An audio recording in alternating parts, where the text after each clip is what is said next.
Big debate ప్రత్యేక చర్చ కార్యక్రమానికి స్వాగతం.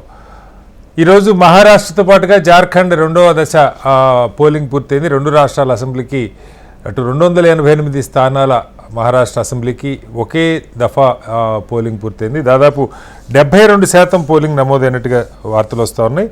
అలాగే జార్ఖండ్లో రెండవ దఫా పోలింగ్తో కలిపి మొత్తం 81 స్థానాలు కలిపి 67% పోలింగ్ నమోదైనట్టుగా అంకెలు వస్తున్నాయి. ఎగ్జిట్ పోల్ ఫలితాలు ఇప్పుడిప్పుడే వస్తున్నాయి. మెజారిటీ ఎగ్జిట్ పోల్స్ ఎన్డీఏకి మహారాష్ట్రలో ఎడ్జ్ ఉండేలాగా చెప్తున్నాయి. అయితే హోరాహోరీ ఎవరు చెప్పినా 150-170 మధ్యలో ఎన్డీఏకి వచ్చే అవకాశం ఉందని చెప్తూ ఉన్నారు. అలాగే అఘాడీకి 110 నుంచి 130 దాకా స్థానాల్లో అవకాశం ఉందంటూ ఉన్నారు. అనేక ఎగ్జిట్ పోల్ ఫలితాలు మన ముందున్నాయి. ఇప్పటికే అందినటువంటి ఫలితాలు మనం ఒకసారి చూస్తే చాణక్య మహారాష్ట్రలో ఎన్డీఏకి 152 నుంచి 160 వస్తాయంటున్నారు. అలాగే ఇండియా బ్లాక్కి 130 నుంచి 138 స్థానాలు, పీపుల్స్ పల్స్ ఎన్డీఏకి 175 నుంచి 195 స్థానాలు, ఇండియా బ్లాక్కి 85 నుంచి 112 స్థానాలు, రిపబ్లిక్ ప్రీమార్క్ 137 నుంచి 157 స్థానాలు ఎన్డీఏకి అని చెప్తున్నారు. అలాగే ఇండియా బ్లాక్కి 126 నుంచి 146 స్థానాలు రావచ్చు అంటూ ఉన్నారు. ఏబీపీ మ్యాట్రిక్స్ మహారాష్ట్రలో ఎన్డీఏకి 150 నుంచి 170 దాకా వస్తాయంటున్నారు. అలాగే ఇండియా బ్లాక్కి 110 నుంచి 130 దాకా. న్యూస్ 18 ఛానల్ సర్వే రిపోర్ట్ మహారాష్ట్రలో ఎన్డీఏకి 154, ఇండియా కూటమికి 128, ఇతరులు 6 స్థానాలు గెలుచుకుంటారని చెప్తున్నారు. ఇలాగే అదేవిధంగా మనం ఒకసారి జార్ఖండ్ చూస్తే చాణక్య అక్కడ కూడా ఎన్డీఏ కూటమికే స్పష్టంగా ఆధిక్యత చూపిస్తున్నారు. 45 నుంచి 50 స్థానాలు ఎన్డీఏ కూటమికి రావచ్చని, ఇండియా బ్లాక్కి 35 నుంచి 38 స్థానాలని. పీపుల్స్ పల్స్కి వచ్చేసరికి జార్ఖండ్లో ఎన్డీఏ కూటమికి 42 నుంచి 48 స్థానాలు, అలాగే జేఎంఎం కాంగ్రెస్ కలిపి 24 నుంచి 37 స్థానాలు గెలుచుకుంటారని చెప్పి చెప్తా ఉన్నారు. ఇక ఇవి మనకు అందుతున్నటువంటి ఎగ్జిట్ ఫలితాలు. ఇంకా అనేక ముఖ్యమైన జాతీయ ఛానల్స్ యొక్క ఎగ్జిట్ ఫలితాలు, ఇండియా టుడే లాంటి ఛానల్స్ యొక్క ఫలితాలు రావాల్సి ఉంది. ఈ అంశం మీద అటు మహారాష్ట్రతో పాటు జార్ఖండ్లో ఎన్నికల ఫలితాలు ఎలా ఉండే అవకాశం ఉంది. పోలింగ్ శాతం మహారాష్ట్రలో గ్రామీణ ప్రాంతాల్లో ఎక్కువ జరిగిందని అంటున్నారు. దీని ప్రభావం ఏ రకంగా ఉండొచ్చు. మొట్టమొదటిసారి 2 కూటములుగా మహారాష్ట్ర ఎన్నికలు జరుగుతున్నాయి. శివసేన అలాగే ఎన్సీపీ నెట్టనీలుగా చీలిపోయిన పక్షంలో ప్రజలు పార్లమెంట్లో ఒకవైపు మద్దతునిచ్చారు. ఈసారి ఎటువైపు మద్దతు ఇస్తారన్న దాన్ని ఈ ఎన్నికలు తేల్చనున్నాయి. ఇవాళ మన డిబేట్లో పాపారావు గారు ప్రముఖ రాజకీయ సామాజిక ఆర్థిక విశ్లేషకులు మనతో ఉన్నారు. అలాగే గౌరీశంకర్ గారు సీనియర్ జర్నలిస్ట్ ప్రముఖ రాజకీయ విశ్లేషకులు ఉన్నారు.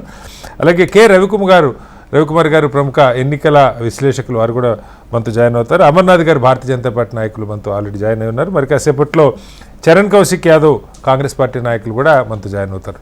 ముందుగా గౌరీశంకర్ గారు నమస్కారం. గౌరీశంకర్ గారు, ఈ మధ్యకాలంలో ఎగ్జిట్ పోల్స్ అనగానే మనకి 2 దఫాలుగా నమ్మకం పోయింది. అటు పార్లమెంట్ ఎన్నికలు, ఆ తర్వాత హర్యానా ఎన్నికలు. 2 సార్లు కూడా ఎగ్జిట్ ఫలితాలు మెజారిటీ ఎగ్జిట్ పోల్స్ చెప్పిన దానికి భిన్నంగా వచ్చినాయి. పార్లమెంట్లో స్పష్టంగా అక్కడ ఎన్డీఏ కూటమి దాదాపు 370 నుంచి 400 స్థానాలు గెలుచుకుంటారన్న పరిస్థితి వచ్చింది. బీజేపీకి సొంతంగానే 300 పైగా వస్తాయన్నారు. అక్కడ అది భారీగా బీజేపీ కేవలం 240 స్థానాలకి పరిమితమైంది. కూటమి సభ్యులతో కలిపి ప్రభుత్వాన్ని ఏర్పాటు చేయగలిగింది, కూటమి పార్టీలతో కలిపి. అలాగే హర్యానా ఎలక్షన్లు అయితే మొత్తం నాకు తెలిసి ఒక్క ఎగ్జిట్ పోల్ కూడా కాంగ్రెస్ కూటమి రాదు అని చెప్పలేదు.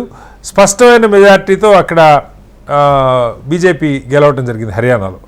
ఆ మాటకు వస్తే అమెరికాలో మొన్న జరిగిన అమెరికా అధ్యక్ష ఎన్నికల్లో కూడా చాలా హోరాహోరీ ఫలితాలు ఉంటాయని అంటున్నారు. మొత్తానికి 1 సైడెడ్గా క్లియర్గా అన్నిట్లో కూడా అక్కడ ట్రంప్ రిపబ్లికన్సే గెలవడం జరిగింది. సో ఇప్పుడు మళ్ళీ 2 ఎన్నికలకు సంబంధించి ఎగ్జిట్ ఫలితాలు. మహారాష్ట్ర అయితే అత్యంత కాంప్లికేటెడ్ ఎలక్షన్ అని చెప్తా ఉన్నారు. ఈసారి అసలు 6 పార్టీలు, 2 కూటములు, ఇవి కాక మరికొన్ని కూటములు, మరికొన్ని పార్టీలు. ఎప్పుడు కూడా అక్కడ ఇండిపెండెంట్లు భారీగా గెలుస్తారు. దాదాపు పోయిన ఎన్నికల్లో 28-29 మంది గెలిచారు. ఒక 25% ఓట్లు బహుజన్ వికాస్ అఘాడీ కానీ, ఎంఐఎం కానీ, లేకపోతే మహారాష్ట్ర నవనిర్మాణ సేన, ఇలా అనేక పార్టీలు, పీసెంట్ అండ్ వర్కర్స్ పార్టీ, అనేక పార్టీలు, చిన్న కూటములు ఉన్నాయి అక్కడ. ఇవన్నిటిని బట్టి ఎగ్జిట్ పోల్స్ అంచనాలు ఇప్పటికి అందుతున్నాయి. అయితే మెజారిటీ ఎగ్జిట్ పోల్స్ హోరాహోరీ 1-2 చెప్తా ఉన్నాయి. మెజారిటీ అయితే ఎన్డీఏ కూటమే గెలవచ్చు అని మహారాష్ట్ర గురించి చెప్తా ఉన్నారు. ఏమంటారు? మనకు ఒకప్పుడు ఎగ్జిట్ పోల్స్ అని అంటే ఇండిపెండెంట్ గా సర్వేస్ చేసుకొని చేసేవాళ్ళు ఉండేది. నాట్ ఫర్ ప్రాఫిట్, లేదంటే ఒక పొలిటికల్ పార్టీకి అలయన్స్ లేకుండా చేసేవాళ్ళు. ఇప్పుడు రాను ఎగ్జిట్ పోల్స్ ఏంటంటే it is being sponsored by various political parties. Naturally bias ఉంటుంది దాంతో. అప్పుడు ఇండిపెండెంట్ గా ఏదో ఒక హాబీగా కానీ లేదా ఒక ఇంట్రెస్ట్ తోటి కూడా ఎగ్జిట్ పోల్ చేసే వాళ్ళు ఉంటే కొంచెం అటు ఇటు తేడా తెలిసిపోతుంది. ఎప్పుడైనా బికమ్ స్పాన్సర్డ్ నౌ పొలిటికల్ పార్టీసే స్పాన్సర్ చేసినట్టు just to influence the mood of the people. కానీ పబ్లిక్ లో కాంగ్రెస్ కి బాగుందని, బీజేపీకి బాగుంది, లేకుంటే ఎన్డీఏ కూటమికి బాగుంది, లేకుంటే మా యూత్ బాగుందని ఒక ప్రాపగండా చేస్తున్నారు. అల్టిమేట్లీ పబ్లిక్ కూడా చాలా షూడ్ అయిపోయారు. జనాలు కూడా ఇప్పుడు ఎవరైనా అడిగినా కూడా మీకే వస్తామో ఓటేస్తున్నామో అని చెప్తారు. కానీ వాళ్ళకి ఎవరితో బెనిఫిట్ ఉంది, పొలిటికల్ పార్టీస్ బాగా షూడ్ అయిపోయారు. ఇక్కడ సిటీలో కానీ, ఊర్లలో కానీ, విలేజెస్ లో కానీ వాళ్ళ బెనిఫిట్ చూస్తున్నారు. ఏం బెనిఫిట్ ఇస్తారు, ఏంటి అని అలా చూసుకొని ఓట్ వేస్తాను. ఇప్పుడు మనకి లేటెస్ట్ గా ఎగ్జిట్ పోల్స్ వస్తున్నాయి. ఇప్పుడు మహారాష్ట్రలో మనకి వచ్చిన ఎగ్జిట్ పోల్స్ ప్రకారమే ఈ ఎన్డీఏ కూటమి అడ్వాంటేజ్ గా ఉంది. Even satta Bazar, even betting కూడా favouring. Actual last time parliament election లో బెట్టింగ్ వల్లనే చాలా కరెక్ట్ గా ఉంది ఇంకా వేరే పోల్స్ కంటే. కాబట్టి బెట్టింగ్ కూడా ఒక పెద్ద సట్టా బజార్ ఇది వెరీ ఫేమస్. వందల కోట్ల చేతులు మారుతున్నాయి వాళ్ళు ప్రిడిక్షన్స్. చాలా మంది దాన్ని చూసాం. సట్టా బజార్ కి రిపోర్ట్ ఏముంది అని చూసాం. వాళ్ళు కూడా ఎన్డీఏ కూటమికే, మహాయుతి వాళ్ళకి అలయన్స్ కి ఇస్తూనే ఉన్నారు. 150 to 170 దాకా ఓట్స్ అవుతాయి. కానీ మహారాష్ట్ర యూనిక్ ఉండే ఈసారి ఎలక్షన్. ఫస్ట్ టైం అంటే నాకు తెలిసినంత మటుకు నా పొలిటికల్ జర్నలిజం లో చూసినంత వరకు ఎంతమంది తెలంగాణ నుంచి ఆంధ్రప్రదేశ్ నుండి లీడర్స్ ఎప్పుడు వెళ్ళలేదు క్యాంపెయిన్ ఫస్ట్ టైం నేను చూసాను. ఇంతమంది ముఖ్యమంత్రి గారు కానీ, అక్కడ పవన్ కళ్యాణ్ గారు కానీ, మన కోమటిరెడ్డి వెంకటరెడ్డి గారు కానీ, తెలంగాణ రెండు పార్టీల నాయకులు చాలా మంది వెళ్ళారు. ముఖ్యంగా మన వాళ్ళు కూడా అబ్జర్వర్స్ కూడా వేశారు. మహారాష్ట్రలో వేశారు, చాలా మందికి అబ్జర్వర్ వేశారు. బికాస్ అక్కడ ఆల్మోస్ట్ ఒక లాక్స్ ఆఫ్ తెలుగు పాపులేషన్ ఉన్నారు. పర్టికులర్లీ బాంబే ప్రాంతంలో ఉన్నారు, షోలాపూర్ లో పద్మశాలి చాలా ఉన్నారు. నాందేడ్ బెల్ట్ అంతా Nanded part of border areas. కానీ ఇన్ఫ్లుయెన్స్ చేయడానికి ఫిల్మ్ యాక్టర్ పవన్ కళ్యాణ్ గారు కూడా వెళ్ళారు. కాబట్టి these time first time Telangana, Andhra నుంచి లీడర్స్ ఇంతమంది వెళ్ళేది మాత్రం నేను ఎప్పుడు చూడలేదు. వెళ్లే వాళ్ళు కానీ అక్కడ ఒక చిన్న పాకెట్ తో వెళ్ళి క్యాంపెయిన్ చేసేవారు. కానీ ఇంత మ్యాసివ్ స్కేల్ లో వెళ్ళేది first time. They wanted to influence voters ని and all the parties do and die battle లాగా అయింది ఇది. మొన్న మనం పార్లమెంట్ ఎలక్షన్ అప్పుడు చూస్తే గౌరీశంకర్ గారు, పార్లమెంట్ ఎలక్షన్ లో 48 పార్లమెంట్ స్థానాలకు గాను 31 అఘాడి గెలుచుకున్నారు. కాంగ్రెస్, శివసేన, ఉద్ధవ్ థాక్రే గ్రూప్, అలాగే ఎన్సీపీ శరద్ పవార్ గ్రూప్. ఈ బీజేపీ, ఏక్నాథ్ షిండే, అలాగే అజిత్ పవార్ గ్రూప్ కలిపి కేవలం 16, యాక్చువల్గా ఒకటి ఇండిపెండెంట్ 16 స్థానాలు వాళ్ళు గెలుచుకోవడం జరిగింది. ఓట్ షేర్ కూడా చాలా భారీగానే తేడా ఉంది మొన్నటి పార్లమెంట్ ఎన్నికల్లో. బట్ ఇప్పటికీ ఎగ్జిట్ పోల్స్కి వచ్చేసరికి ఇది అంటే ఎగ్జిట్ పోల్స్ కనుక నిజమైతే ఇంత వేగంగా మార్పు రావటానికి మొన్నటి పార్లమెంట్ ఎన్నికలప్పుడైతే ఒక చర్చ జరిగింది ఏంటంటే ఖచ్చితంగా ప్రజలు మన ఎన్సీపీ గురించి కానీ లేకపోతే శివసేన గురించి కానీ స్పష్టంగా ఒక తీర్పు ఇచ్చారు. ఒరిజినల్ ఎన్సీపీ శరద్ పవార్, అలాగే ఒరిజినల్ శివసేన ఉద్ధవ్ థాక్రే గ్రూపులకి చెందినట్టుగానే. బట్ ఈసారి ఎన్నికల్లో పోటీ హోరాహోరీ, దాదాపు రెండు శివసేన వర్సెస్ శివసేన 49 స్థానాల్లో పోటీ పడ్డారు ఒకరికొకరు ప్రత్యక్షంగా. అలాగే NCP Sharad Pawar group, Ajit Pawar group 36 స్థానాల్లో పోటీ పడ్డారు. బీజేపీ వర్సెస్ కాంగ్రెస్ ప్రత్యక్షంగా దాదాపు నాకు తెలిసి ఒక 70-75 స్థానాల్లో ముఖాముఖి పోటీ ఉందంటా ఉన్నారు. ఈ అనేక స్టాల్ వాల్స్ ఉన్నారు ఎన్నికల్లో. ఇవన్నీ కూడా ఈ ఈక్వేషన్స్ని బట్టి బీజేపీ చాలా వేగంగా మరమ్మత్తు చేసుకుంటుంది అనుకోవాలి. మనం విన్నాం అజిత్ పవార్తో కొంత సఖ్యత కుదరలేదు. ఈవెన్ ప్రధాని సమావేశాల్లో కూడా అజిత్ పవార్ పాల్గొనలేదన్న విమర్శలు వచ్చినాయి. అలాగే ప్రకాష్ అంబేద్కర్ గ్రూపు కొంత విడిగా పోటీ చేసింది, వంచిత్ బహుజన్ అఘాడి, దాని ప్రభావం కాంగ్రెస్ మీద అంటే ఇండియా బ్లాక్ మీద పడుతుందని ఇలా రకరకాల వార్తలు వచ్చినాయి. అంతిమంగా ఈ ఎగ్జిట్ పోల్స్ చూస్తే మీకు ఏమనిపిస్తుంది? మనకు భారతీయ జనతా పార్టీ ఎప్పుడైతే పార్లమెంట్ ఎలక్షన్ దెబ్బతిన్నదో they gave a huge figure 400 పార్ అని పెట్టి పెద్ద క్యాంపెయిన్ పెట్టారు వాళ్ళు. సడన్ గా అంత దెబ్బతిన్నాక నాకు ఇన్ఫర్మేషన్ అది ఏంటంటే భారతీయ జనతా పార్టీ చాలా జాగ్రత్త పడ్డది, పర్టికులర్ మహారాష్ట్ర జార్ఖండ్ ఎలక్షన్ లో. And they involve lot of the local cadre ని ఇన్వాల్వ్ చేశారు, ఆర్ఎస్ఎస్ వాళ్ళని కూడా ఇన్వాల్వ్ చేశారు. ఈసారి కొంచెం పకడ్బందీగా వాళ్ళు క్యాంపెయిన్ చేశారు. అంటే నాకు పరిచయం ఉన్న వ్యక్తులు ఉన్నారు, కొంచెం షోలాపూర్ లో ఉన్నారు, ఇక్కడ మన వాళ్ళు చాలా మంది. అది వాళ్ళని అడిగితే వాళ్ళు కూడా అన్నారు almost votes are being divided, చాలా డివైడ్ అయిపోతున్నాయి. ఇది కొంచెం ఎంఐఎం వాళ్ళు కూడా they are going to break lot of votes. వాళ్ళు ఈసారి చాలా తక్కువ స్థానాల్లోనే పోటీ చేశారు, 17 స్థానాలే పోటీ చేసినట్టారు. గతంలో స్ప్లిట్ చేశారు వాళ్ళు ఓట్స్. షోలాపూర్ లో పాపులేషన్ కానీ షోలాపూర్ లో ఒక ఛాన్స్ ఉంది అని 3 సీట్లలో ఒకటి వాళ్ళకు రావచ్చు అని ఒక ఛాన్స్ ఉంది షోలాపూర్ ప్రాంతంలో. అలాగే బట్ భారతీయ జనతా పార్టీ మాత్రం ఈసారి చాలా జాగ్రత్త పడ్డారని విన్నాను నేను. నాకు వచ్చిన ఫ్రెండ్స్ తోటి కూడా చెప్తా ఉన్నారు, బీజేపీ లీడర్స్ కూడా చెప్పారు. ఎందుకంటే ఎందుకంటే లోక్సభ దెబ్బతోటి కొంచెం వాళ్ళు అలర్ట్ అయిపోయారు. దేశంలో రెండో అతిపెద్ద రాష్ట్రం, ఆర్థిక రాజధాని మహారాష్ట్రని, ముంబైని తేలిగ్గా వదిలే సమస్య ఉండదు బీజేపీ. ఒకసారి స్ప్లిట్ అయిన పార్టీసే కదా. అక్కడ ప్రాబ్లం ఏంటంటే శివసేన కూడా స్ప్లిట్ అయిన, శివసేన ఉంది, ఎన్సీపీ 2 గ్రూప్స్ ఉన్నాయి, Shiv Sena 2 group. But ultimately these are all with in the family. Ultimately Ajit Pawar group అయినా, శరద్ పవార్ గ్రూప్ అయినా అంతా వాళ్ళ ఫ్యామిలీలోనే ఉన్నారు, ఎమ్మెల్యేస్ అయినా వాళ్ళ దాంట్లోనే ఉన్నారు, ఆ గ్రూప్ లోనే నడుస్తుంది. అంటే ఒకటే గ్రూప్ లో ఉంటే అందరికి ఉద్యోగాలు రావనుకున్నారో ఏమో కానీ స్ప్లిట్ చేసుకుని ఎవరు వాళ్ళు పెట్టుకున్నారు వాళ్ళు. సో ఒక బారామతి కంటెస్ట్ చేస్తే ఇంకో చోట్ల కంటెస్ట్, కొల్లాపూర్ లో కంటెస్ట్ చేస్తారు. వాళ్ళ ఫ్యామిలీలో కొత్త మంది కూడా ఇప్పుడు జాయిన్ అవుతారు, గ్రాండ్ సన్ కూడా జాయిన్ అయ్యాడు. రైట్, మళ్ళీ వస్తాను మీ దగ్గరికి గౌరీశంకర్ గారు.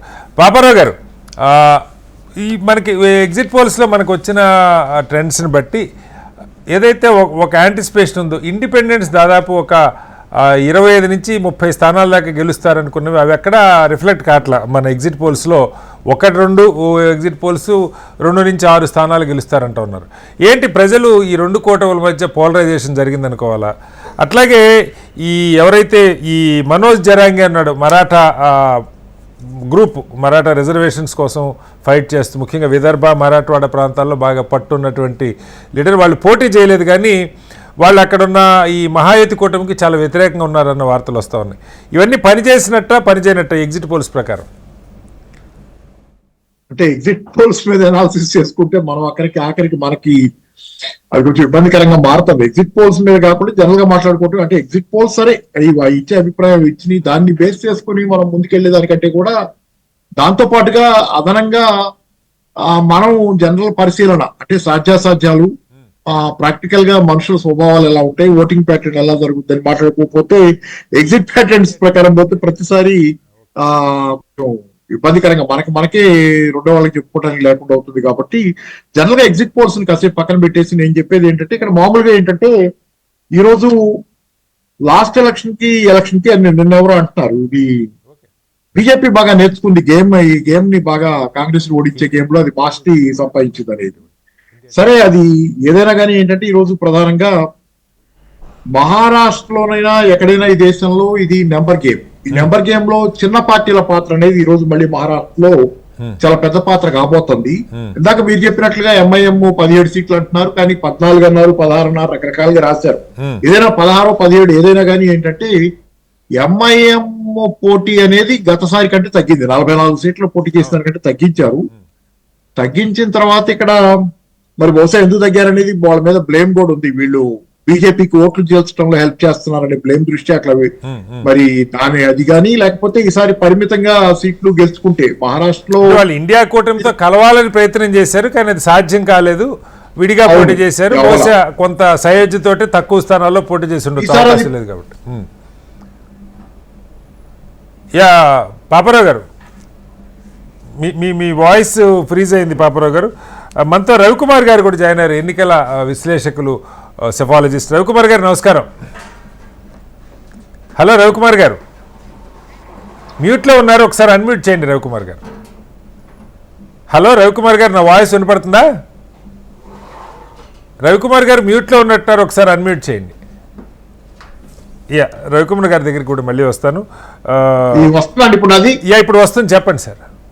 ఏం లేదు, అయితే ఇక్కడ ఆ ఎంఐఎం అనేది గతంలో ఏంటంటే పోటీ చేసి బదనామైన పరిస్థితి ఏంటంటే ప్రతి చోట వీళ్ళు పోటీ చేసి ఓట్లు గెలుస్తున్నారు అనేది దాని మీద ఎంఐఎం ని ఎవరు పట్టించుకోవడం మానేశారు. బెంగాల్ యూనిట్ లో తిరుగుబాటు కూడా వచ్చింది. తిరుగుబాటు వచ్చి ఎంఐఎం కి వ్యతిరేకంగా అధ్యక్షుడు ఎవరు అక్కడ ఆయన ఈ పార్టీ లాభం లేదని ఆయన పార్టీని వదిలిపెట్టిన పరిస్థితి వచ్చింది. కాబట్టి ఈసారి కొంచెం పాఠాలు నేర్చుకుందేమో బహుశా ఎంఐఎం. రెండోది ఏంటంటే ఇక్కడ ఎంఐఎం కాంగ్రెస్ కూటమిలో చేరతానని రావటం అనేది కూడా కొంతవరకు సర్ప్రైజింగ్ ఏం కాదు, కానీ అది ఇంతకంటే కూడా బదనాం అవటం కష్టం అనేది ఎటో ఒకటి ఉంటే బహుశా నేను అనుకోవటం కాంగ్రెస్ కూడా వీళ్ళని యాక్సెప్ట్ చేయకపోవడానికి వీళ్ళని దూరం పెట్టడానికి సాఫ్ట్ హిందుత్వం అనేది కాంగ్రెస్ కూడా ఉంది. సాఫ్ట్ హిందుత్వ కాదు సార్, ఇక్కడ మనం హర్యానా ఎన్నికలప్పుడు పాపారావు గారు మీకు గుర్తుంటే ఆమ్ ఆద్మీ పార్టీ ఆయన హర్యానా బేస్డ్ కేజ్రీవాల్ ఆయన్ని కలుపుకోనుండి చాలా వరకు చర్చలు జరిగినాయి.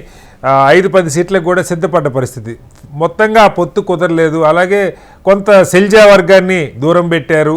ఈ 2-3 కారణాలుగా మైక్రో మేనేజ్మెంట్ బూత్ మేనేజ్మెంట్లో ఎలాగ వెనకబడ్డారు. ఆ కారణంగా ఖచ్చితంగా గెలుస్తారనుకున్నటువంటి రాష్ట్రం హర్యానా కాంగ్రెస్ చేజారింది. ఇక్కడ కూడా ప్రకాష్ అంబేద్కర్ దళితుల ఓటు దాదాపు 13% ఉంది మహారాష్ట్రలో.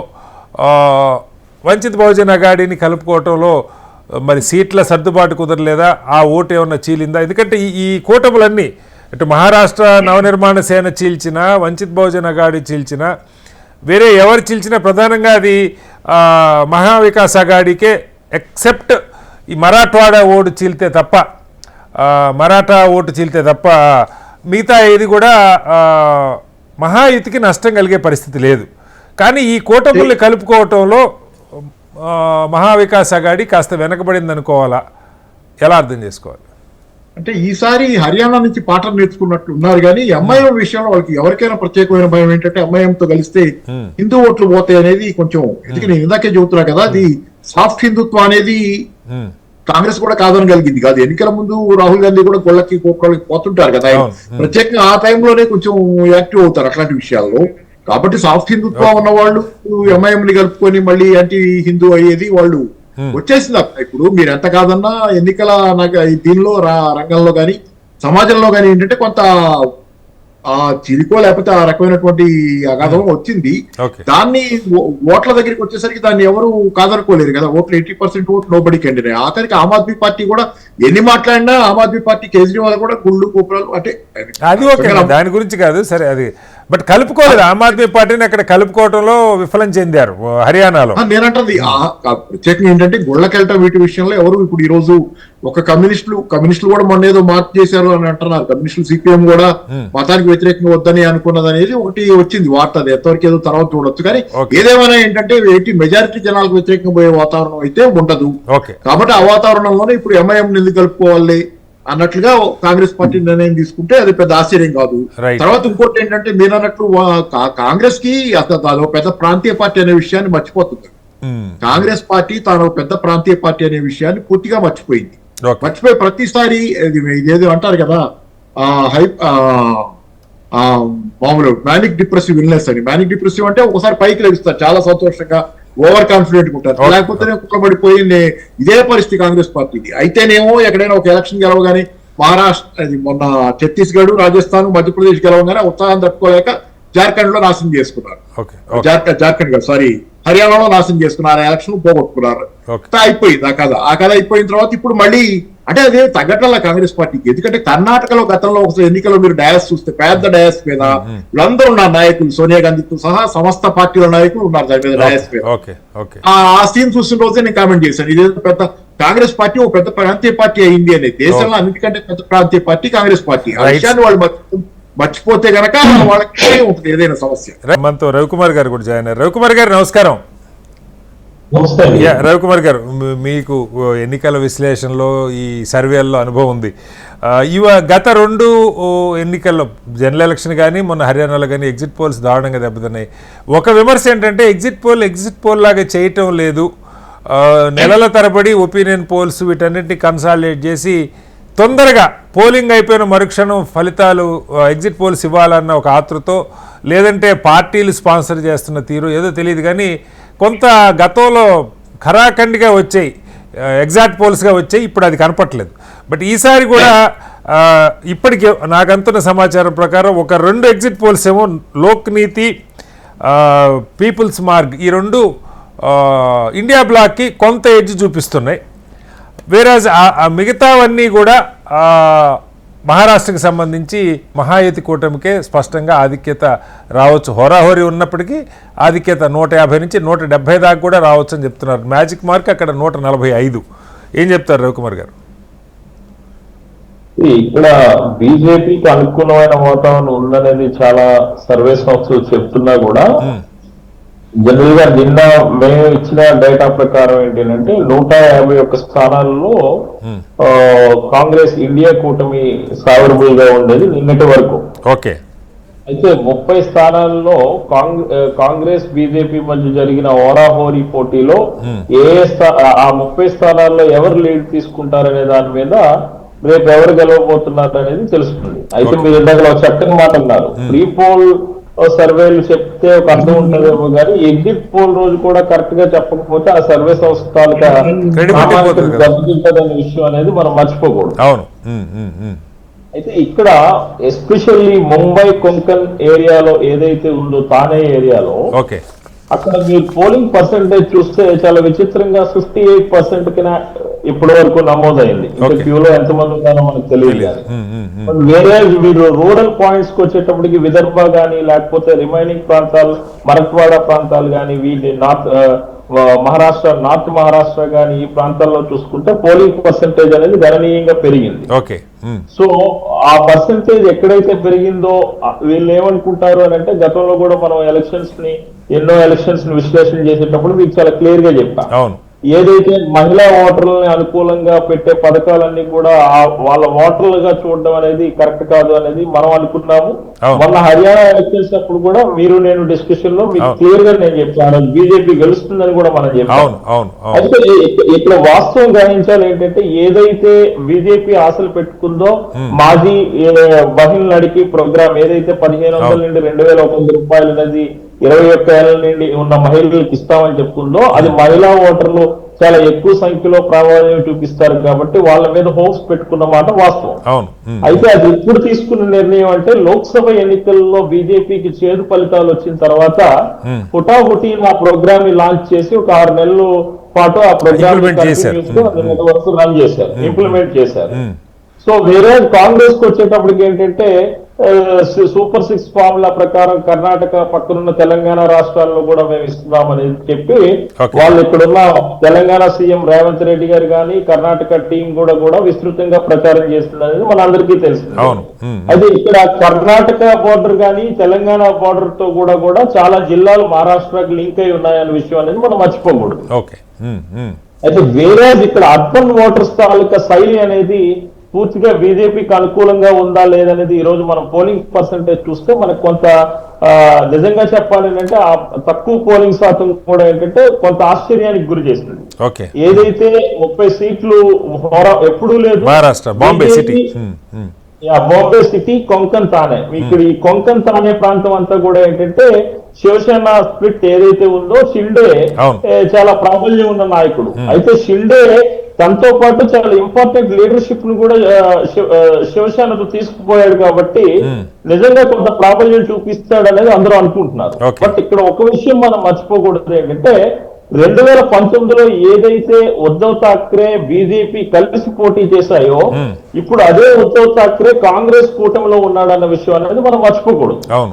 ఎందుకు అంటే ఆ రోజు ఉద్ధవ్ ఠాక్రే అసలు శివసేన అనేదే ఒక హిందుత్వ పార్టీ, ఈ దేశంలో హిందుత్వ పార్టీ బీజేపీ కన్నా ఎక్కువ సైద్ధాంతికంగా నిలబడే పార్టీ శివసేన.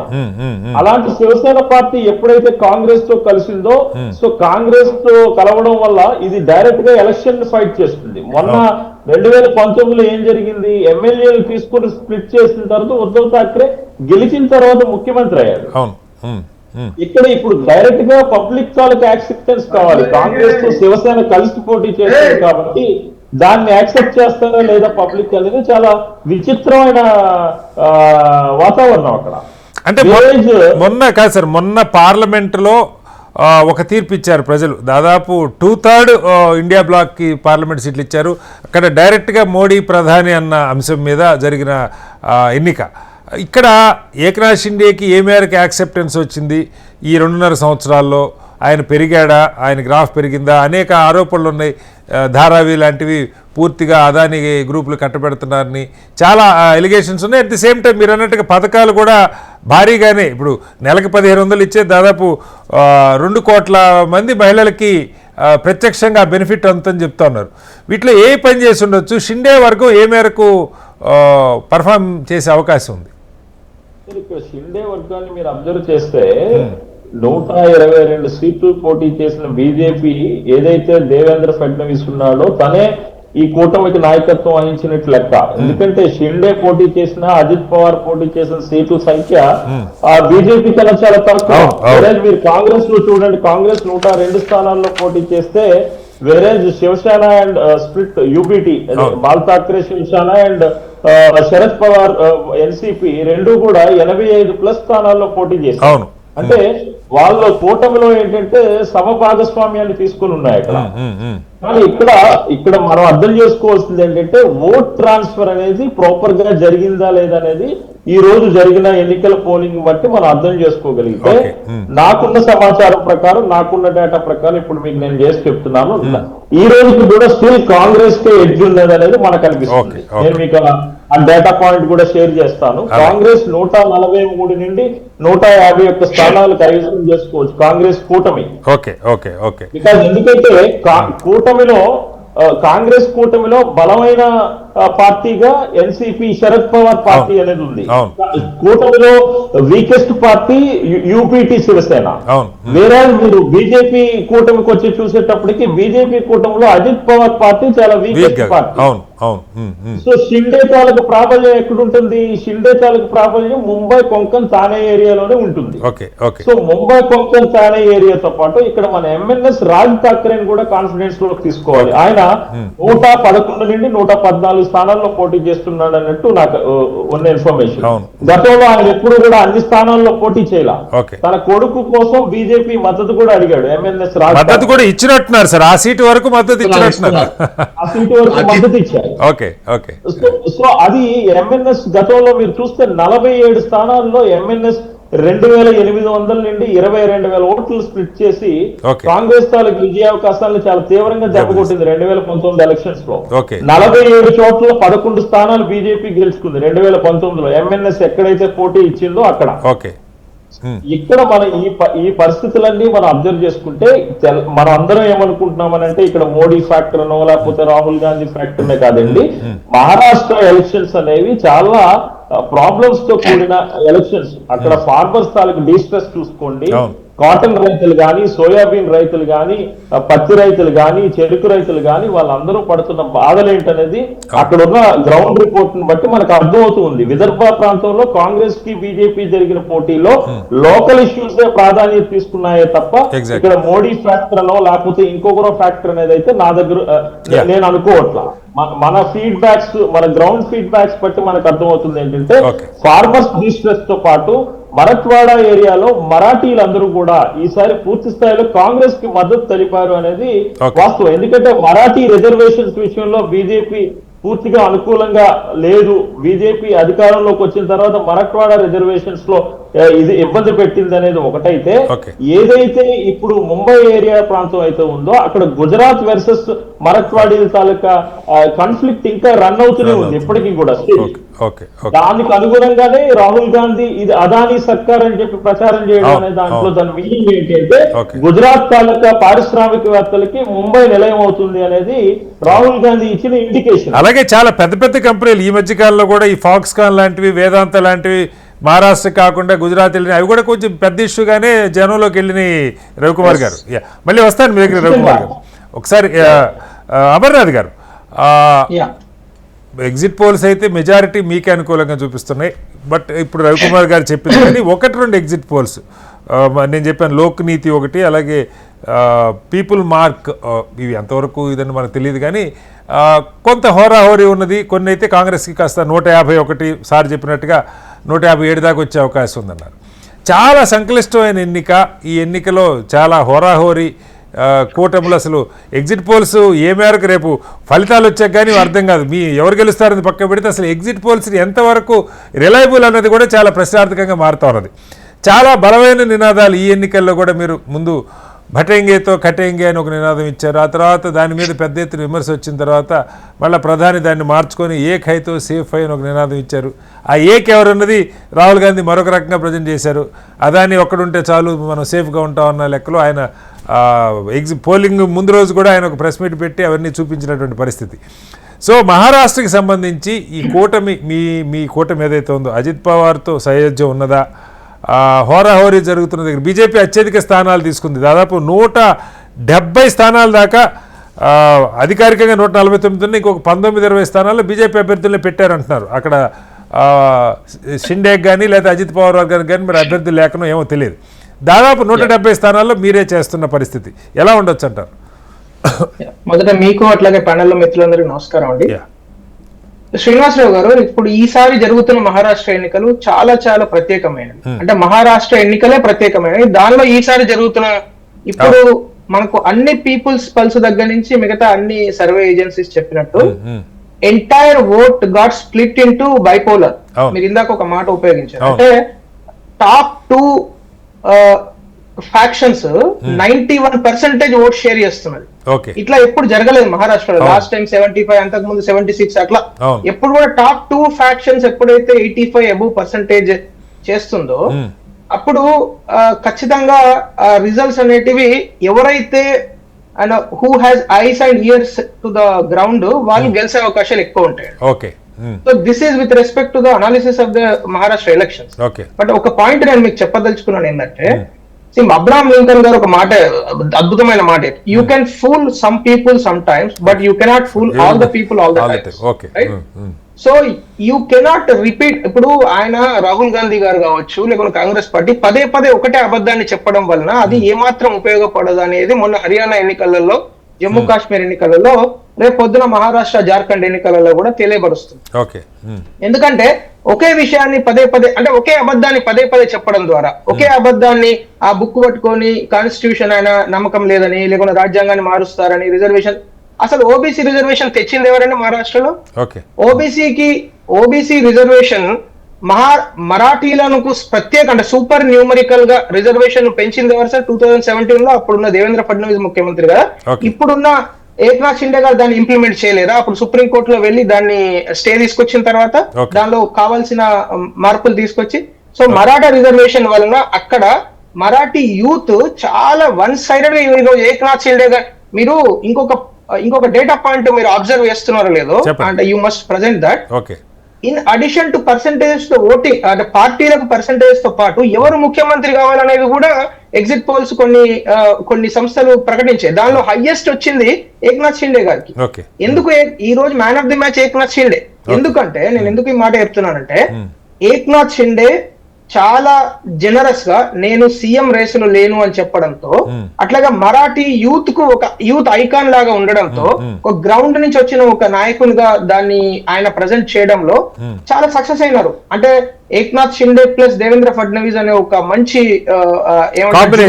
కాంబినేషన్, ఆ జుగల్బంది పర్ఫెక్ట్ గా వర్కౌట్ అవుతున్నది. అయితే ఇక్కడ ఇందాక రవికుమార్ గారు ఒక ప్రశ్న లేవనెత్తారు అమర్నాథ్ గారు, మీరు గమనిస్తే ఏదైతే ఏక్నాథ్ షిండే వర్గానికి బాగా పట్టున్నదని, అటు శివసేనగా చూసుకున్నా లేదా ఆయన నేటివ్ చూసుకున్నా బాంబే, థానే, కొంకణ్ ప్రాంతాలు, ఈ ప్రాంతాల్లో పోలింగ్ బాగా తక్కువ ఉంది. విదర్భ, మరాఠవాడ ప్రాంతాల్లో బాగా ఎక్కువగా ఉన్న ఇది కనపడుతుంది. గ్రామీణ ప్రాంతాలు ఇది ఎప్పుడు కూడా మహారాష్ట్రలో, ముంబైలో ఎక్కువ ఉండదు సార్. మీరు ఇప్పుడు బెంగళూరు చూడండి, తెలంగాణలో హైదరాబాద్ చూడండి, మహారాష్ట్రలో ముంబై చూడండి.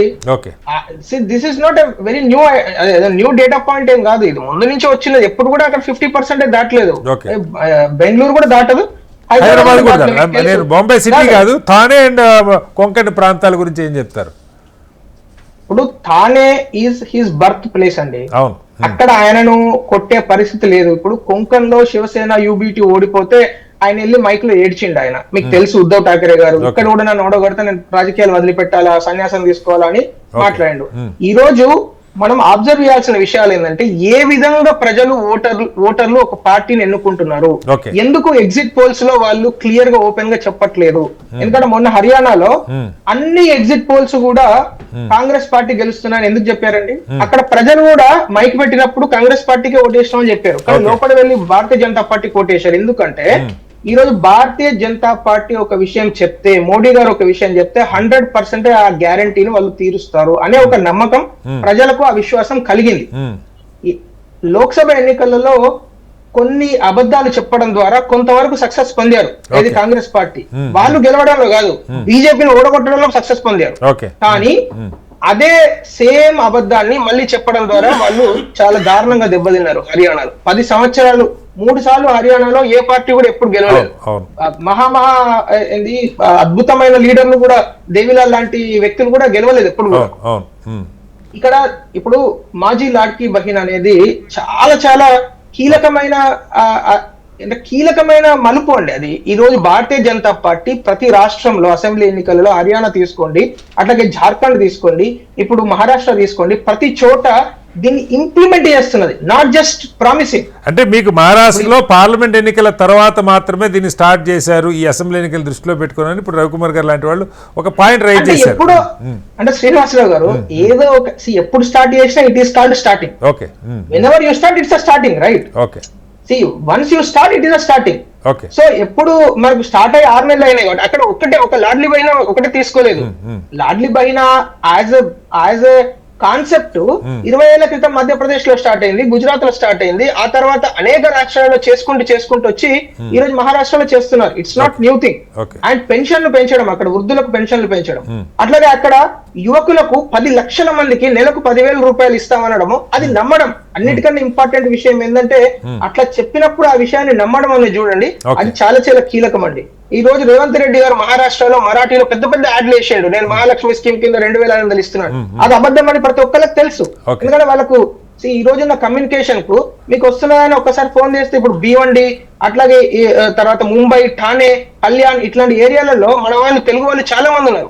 ఇందాక మిత్రులు వారు గౌరీశంకర్ గారు చెప్తూ ఈసారి ప్రత్యేకంగా అన్ని తెలుగు రాష్ట్రాల నుంచి ఎక్కువ మంది వెళ్ళారని చెప్పారు. చాలా చాలా ఇంపార్టెంట్ పాయింట్ అది.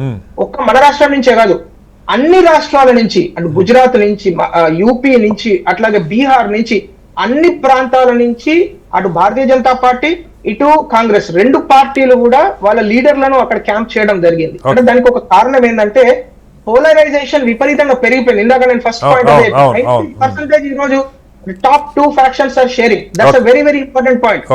So to conclude my entire argument, ఇక్కడ ఏంటంటే ఎగ్జిట్ పోల్స్ కంటే కూడా అలాంటి పార్టీలకు కింద అంటే గ్రౌండ్ రియాలిటీ, ఇప్పుడు విదర్భలో తెలంగాణ నుంచి దాదాపు 70 మంది వెళ్ళి పనిచేశారండి మన నాయకులు. ఇక్కడ నుంచి వెళ్ళిన వాళ్ళు అంటే ఎమ్మెల్యేలు కావచ్చు, ఎమ్మెల్యేలు కావచ్చు, వాళ్ళందరూ కూడా చెప్పేది ఏంటంటే లోక్సభ ఎన్నికలప్పుడు విదర్భలో కొంత మనము వెనకడుగు వేసిన, ఈసారి అటు విదర్భలో కాంగ్రెస్ వర్సెస్ బీజేపీ అంటే majority of the seats. So ఇక్కడ బీజేపీ అసలు టోటల్ గా స్వీప్ చేయబోతున్నది అనేది కనబడుతున్నది. That's a ground. ముంబైలో ఈ రోజు మహాయుతి స్వీప్ చేయబోతున్నది. ఆఖరిగా ఒక ప్రశ్న అమర్నాథ్ గారు మీకే. ఇందాక రవి గారు ఇంకొక కీలకమైన పాయింట్ కూడా, మనకి దేశంలో జరుగుతున్న రైతుల ఆత్మహత్యలో దాదాపు 35% మహారాష్ట్రలోనే జరుగుతున్నాయని చెప్తా ఉన్నారు. అక్కడ చెరుకుతో పాటుగా ఉల్లి లేకపోతే సోయాబీన్ ఇలా అనేక కీలకమైన పంటలకు సంబంధించి వాళ్ళకి ఎలాంటి మార్పు లేదు. డెవలప్మెంట్ ఏదైనా ఉంటే బాంబే డెవలప్మెంట్ ఈ గొడవ వేరు కావచ్చు, కానీ గ్రామీణ ప్రాంతాలకి అక్కడ ఓటింగ్ కూడా ఈసారి చాలా ఎక్కువ. యాక్చువల్గా మధ్యాహ్నం మనం 3 గంటల వరకు కూడా మొత్తం 35% దాట్ల నాకంటే ఎన్నికల సంఘం పెట్టిన నివేదిక ప్రకారం. బట్ ఇప్పుడు 70% దాటిందంటా ఉన్నారు. సో గ్రామీణ ప్రాంతాల్లో భారీగా ఓటింగ్ పెరిగింది. రైతులు ఎవరి వైపు నిల్చుండొచ్చు అంటారు, మీ ఆలోచన? అంటే ఇక్కడ 2 విషయాలను మనం గమనించాలండి. ఒకటేమో ఇన్ జనరల్ రైతులు, మనం కొంచెం స్పెసిఫిక్స్. ఇప్పుడు సోయాబీన్ రైతులు ఉన్నారనుకోండి, సోయాబీన్ రైతులకు 6,000 రూపాయలు ఎంఎస్పీ గ్యారంటీ తీసుకొచ్చారు.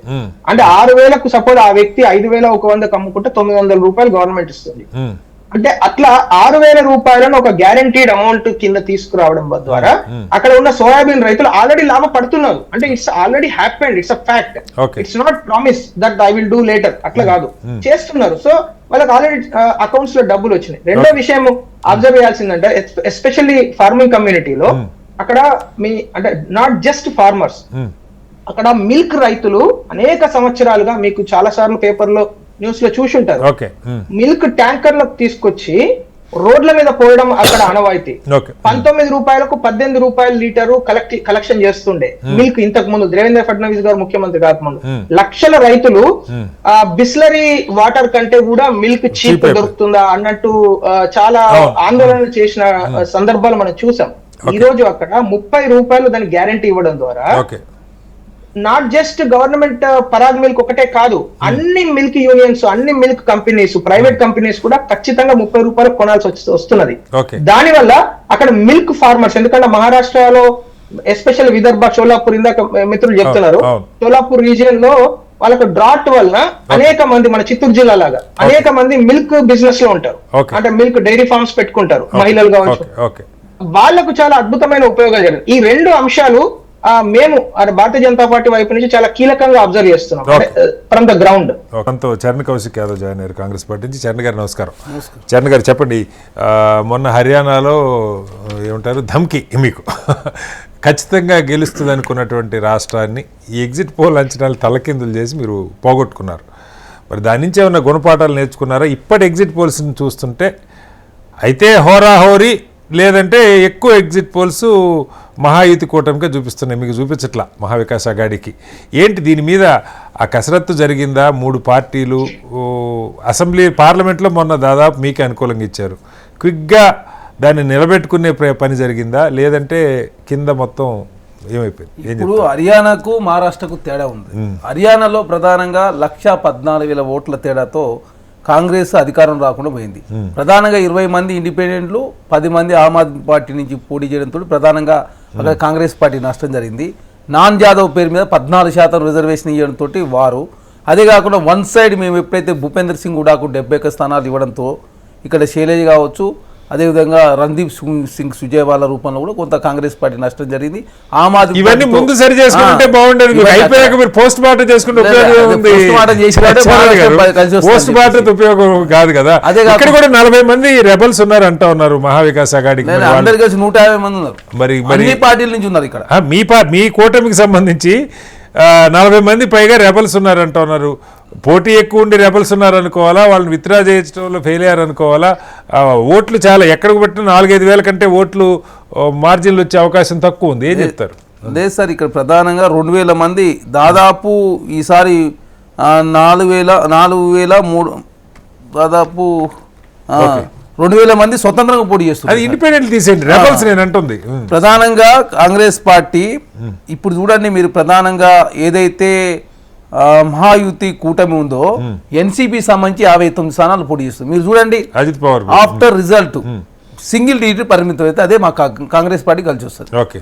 ఎన్సీపీ అజిత్ పవార్ సంబంధించి మొన్న పార్లమెంట్ ఎలక్షన్లో కూడా వారికి సంబంధించిన ఓట్లు ఎక్కడ కూడా మహాయుతికి ట్రాన్స్ఫర్ కాలేదు. లేదు, వాళ్ళకి సంబంధించిన శివసేన ఏక్నాథ్ షిండే కావచ్చు, భారతీయ జనతా పార్టీ ఓటు కూడా ట్రాన్స్ఫర్ కాలేదు. కాబట్టి ప్రధానంగా మాకు ఎన్సీపీ అజిత్ పవార్ రూపంలో కాంగ్రెస్ కూటమికి కలిసి రాబోతా ఉంది. అదే కాకుండా ఇప్పుడు మహారాష్ట్రలో ప్రధానంగా ఒక 5-6 ఫ్యాక్టర్స్ ఇప్పుడున్నట్టు మహాయుతికి ప్రాబ్లమ్స్ ఉన్నాయి. ఎందుకంటే ప్రభుత్వ వ్యతిరేకత పెరుగుతుంది, రోజు వ్యవసాయ సంక్షేమం పడిపోతున్నది, పంట ధరల్లో ఉల్లి ధరలు ప్రధానంగా తగ్గడంతో రైతాంగం అంతా, అదే కాకుండా షుగర్ క్లీన్ ఎక్స్పోర్ట్ చేస్తే ఇక్కడ ధరలు పెరుగుతాయని చెప్పేసి ఏ టైంలో ఎక్స్పోర్ట్ చేయాలో ఏ టైంలో ఆపాలనో దాంట్లో కన్ఫ్యూజన్ తోటి అదొకటి. మరాఠా రిజర్వేషన్ దాంతో ఓబీసీలు వ్యతిరేకిస్తున్నారు, మరాఠా రిజర్వేషన్ కూడా అక్కడ ఇంపాక్ట్ చూపిస్తా ఉంది. అదే కాకుండా ఎన్సీపీ శివసేన చీల్చుడు, అదే కాకుండా ముఖ్యమంత్రి అభ్యర్థిని భారతీయ జనతా పార్టీకి అనౌన్స్ చేయలేదు, దాంతో గుజరాత్ పెత్తనం పెరుగుతుందని చెప్పేసి మహారాష్ట్రలో చర్చ జరుగుతూ ఉంది. ఎందుకంటే అమిత్ షా గారు, మోడీ గారు ఇక్కడ హర్యానాకు వచ్చినప్పుడు అక్కడ నరేంద్ర మోడీ గారు చాలా తక్కువ ప్రచారం చేసింది. ఎందుకంటే అక్కడ ఉన్నటువంటి ముఖ్యమంత్రి గారు 239 రోజులలోనే వారు పంజాబ్ సెంటిమెంట్ తీసుకొచ్చుడు, ఎస్సీలలో కొంత స్ప్లిట్ చేసుడు, ఇండిపెండెంట్ పెట్టుడు, బీఎస్పీ ఐఎన్డిఎల్తో కలుసుడు, అదేవిధంగా జననాయక జనతా పార్టీతో చంద్రశేఖర్ ఆజాద్ పార్టీ కలుసుడు హర్యానాలో. అవి ఇక్కడికి వస్తే ఇది పెద్ద స్టేట్, 280 స్థానాలు. కాబట్టి ప్రధానంగా ఇక్కడ మాకు ప్రధానంగా ఎన్సీపీ రూపంలో అజిత్ పవార్ రూపంలో కలిసి రాబోతా ఉంది.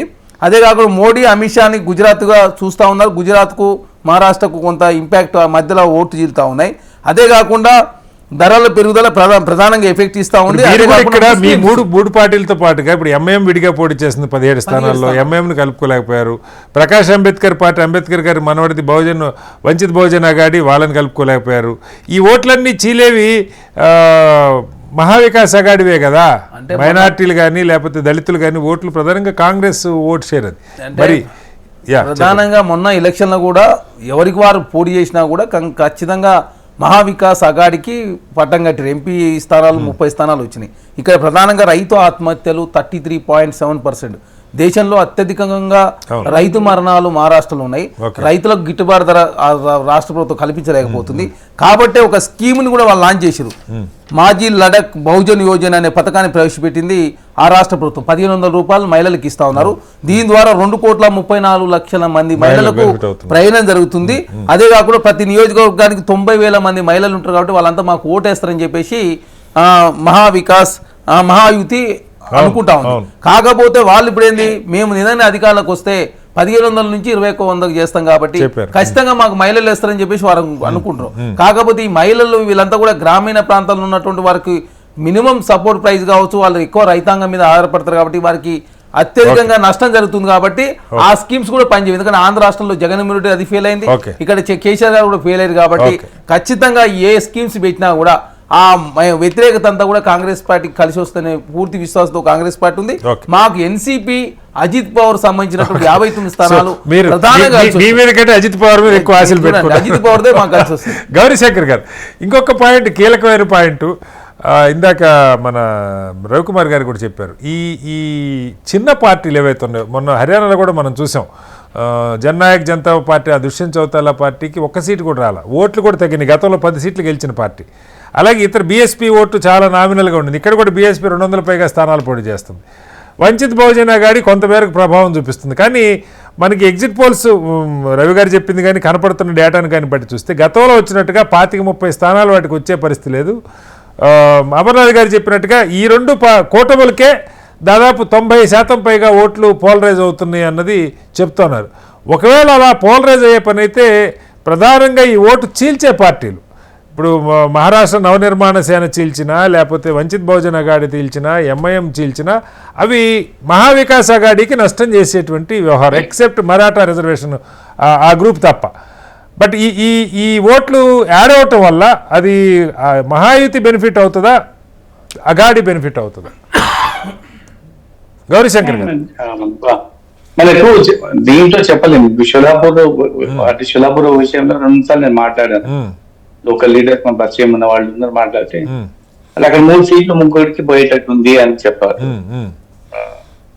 బీజేపీ ఒకటి, కాంగ్రెస్ ఒకటి, పోతే ఎంఐఎం పెడితే వచ్చాను. That is how things are. Generally ఆ ట్రెండ్ ఏంటంటే మోస్ట్లీ ఓట్స్ బాగా స్ప్లిట్ అవుతున్నాయి సార్.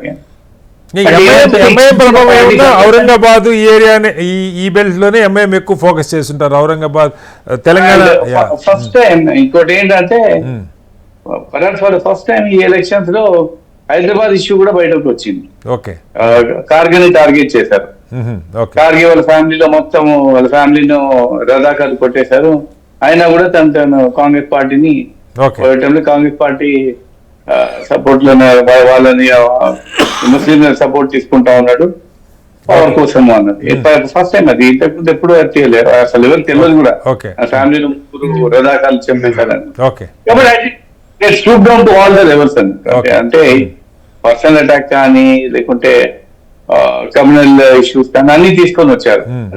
నిజంగానే హోరీగానే ఫైట్ చేశారు.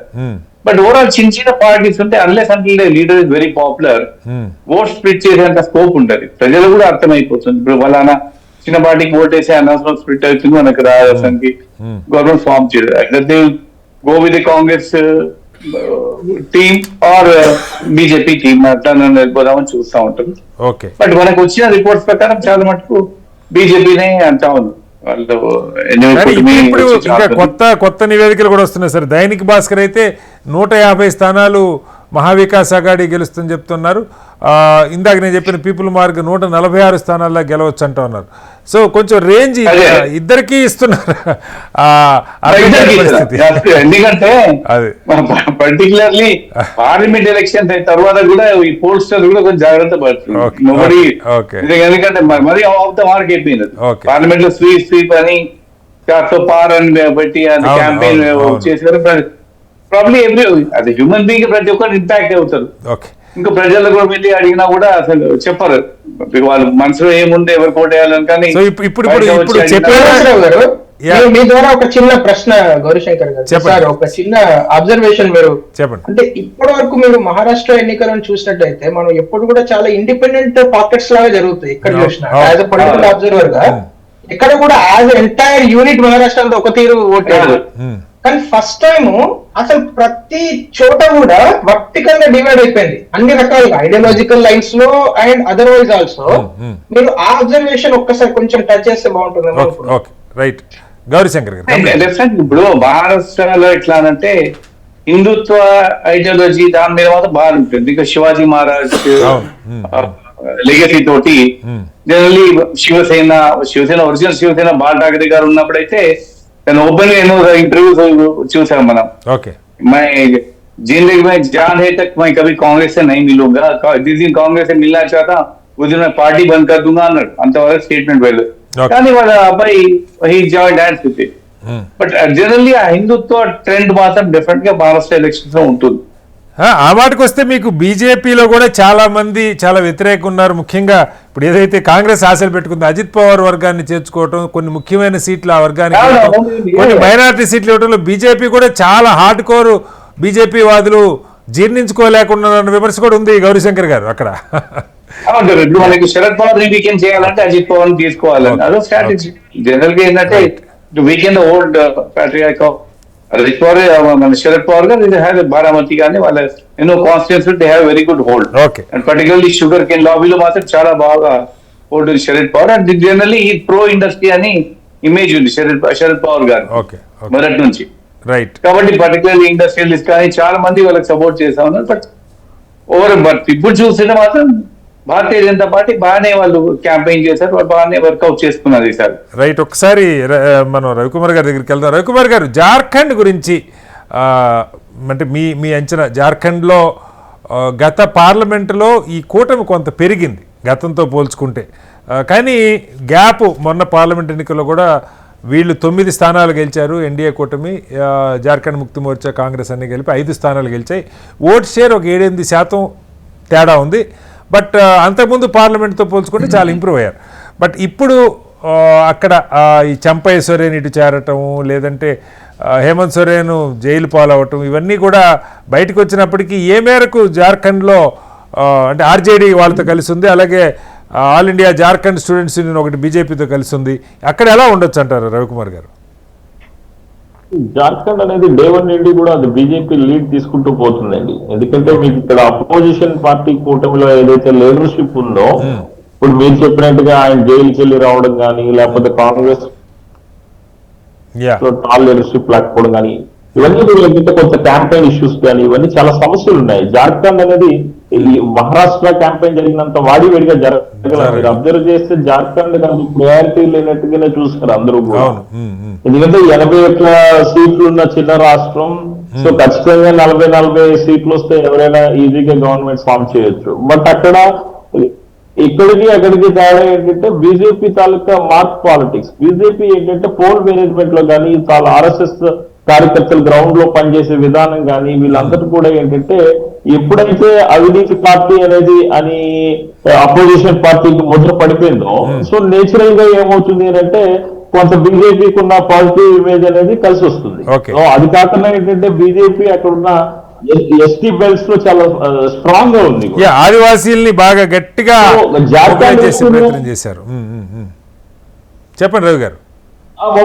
మొదటి నుండి జార్ఖండ్ విషయంకి వచ్చేటప్పటికి బీజేపీని మనం కాన్ఫిడెన్స్ లో తీసుకోవచ్చు, అందులో డౌట్ ఏం లేదు. బీజేపీ నాకు తెలిసి 40 నుండి 44 స్థానాల మధ్య గెలిచే అవకాశం ఉంది అక్కడ బీజేపీ కూటమి. అక్కడ కూడా కొన్ని సర్వేలు వీళ్ళది ఏమంటారు యూపీఏ అక్కడ దాదాపు 38 స్థానాల దాకా గెలవచ్చు అంటున్నారు. బట్ మెజారిటీ 42 స్థానాలు రావాలి వాస్తవంగా. హోరాహోరీనే కొంత మేరకు ఉన్నట్టుంది రవి గారు. ఒకసారి పాపారావు గారు జార్ఖండ్ గురించి ఏం చెప్తారు మీ అంచనా? ఆదివాసీల్ని ఆడపిల్లల్ని ఎత్తుకెళ్ళిపోయారు, లేకపోతే అక్కడ కూడా ఈ గుస్బేటియా రోహింగ్యాలో మరొకళ్ళు చొరబడుతున్నారు, ఆదివాసీల సంఖ్య తగ్గిపోతుంది, ఇలాంటి ప్రచారం నడిచింది గట్టిగానే. ఈవెన్ హేమంత్ సోరెన్ ఆదివాసీ తెగలకు చెందినవాడైనా కూడా అతని మీద ఒక ముద్ర పడిన పరిస్థితి. ఈ చంపై సోరెన్ వెళ్ళిపోవటం, కల్పనా సోరెన్ ఏ మేరకు ఆమె లీడ్ తీసుకోగలుగుతోంది, ఇవి ఎన్ని అంశాలు తీసుకుంటే జార్ఖండ్ ఎలా ఉండొచ్చు? అంటే జనరల్ గానే ఒక సెన్సిటివిటీ టువర్డ్ ఇమిగ్రేషన్, అంటే ఇమిగ్రెంట్స్, అంటే ఇమిగ్రెంట్స్ కాకపోతే చొరబాటుదారు, మామూలుగా ఇల్లీగల్ గా దేశంలోకి వచ్చే వాళ్ళ మీద ఈ మధ్య కాలంలో ప్రతి దేశంలోనూ ఒక సెన్సిటివిటీ పెరిగింది. అతిగా దాన్ని గ్రహిస్తున్నారు. గతంలో ఎలా ఉండేదంటే చాలా దేశాల్లో కూడా నిరుద్యోగం ఇంత తీవ్రంగా లేదు, ఇతర సమస్యలు కూడా ఇంత తీవ్రంగా లేవు. ఎప్పుడైతే మన బతుకు తెరువే కష్టంగా మారిందో మనకి దృష్టి అంతా బయట నుంచి వచ్చే వాళ్ళ మీద సహజంగానే ఎక్కువ ఇంటెన్స్ గా, అది కొంచెం హైపర్ సెన్సిటివ్ అయినప్పుడు. అంతకుముందు అమెరికా లాంటి దేశాల్లో కూడా ఇమిగ్రెంట్స్ గతంలో వెల్కమ్, అంటే వాళ్ళ పనులు చేస్తూ మనకి సమస్యలు లేనప్పుడు, కూల్ గా ఉన్నప్పుడు మనకి ఇంతగా బయట నుంచి వచ్చే వాళ్ళ మీద దృష్టి లేదు. ఈ మధ్య కాలంలో సమస్యలు పెరుగుతున్నాయి, సమస్యలతో పాటు వాళ్ళ మీద దృష్టి పెట్టడం కూడా పెరిగి సమస్యలకు వాళ్లే కారణం చూపించినప్పుడు ఎక్కడైనా జరిగేది ఇదే. చాలా చోట్ల కారణాలు ఉంటే ఉండొచ్చు. గతంలో చాలా కాలం పాటు పాకిస్తాన్ ఉగ్రవాదులు కాకపోతే సమస్య మనకుంది, కానీ ఉన్నా లేకపోయినా ఆ సమస్యనే వాడి తీసి, అంటే ఉన్న సమస్యని అవసరం లేనప్పుడు కూడా, అది నిజం కానప్పుడు కూడా దాన్ని తీసి చూపించే ఒక వ్యవహారం అనేది బయట వాళ్ళని చూపించేది ఒకటి నడుస్తుంది. దానిలో భాగంగానే వాళ్ళంతా వచ్చి ఇక్కడ అమ్మాయిలు ఏదో తీసుకెళ్తున్నారు, లేకపోతే ఎత్తుకెళ్ళిపోతున్నారు, ఏదో జరుగుతుంది అనేది. ఇవన్నీ సహజంగానే చాలా భారీ ఎత్తున ప్రచారం జరుగుతున్నాయి. హేమంత్ సోరెన్ మొత్తుకున్నాడు, దాదాపు 9,000 వాట్సాప్ గ్రూపుల్ని క్రియేట్ చేశారు, నాకు వ్యతిరేక ప్రచారానికి 500 కోట్లు ఖర్చు పెట్టారని చెప్తున్నారు. నిజామతో మనకు తెలియదు. అంటే ఆల్మోస్ట్ ఒక నియోజకవర్గానికి 100 వాట్సాప్ గ్రూపులు క్రియేట్ అయినాయి అని చెప్పి ఇవి సరే ప్రచారం.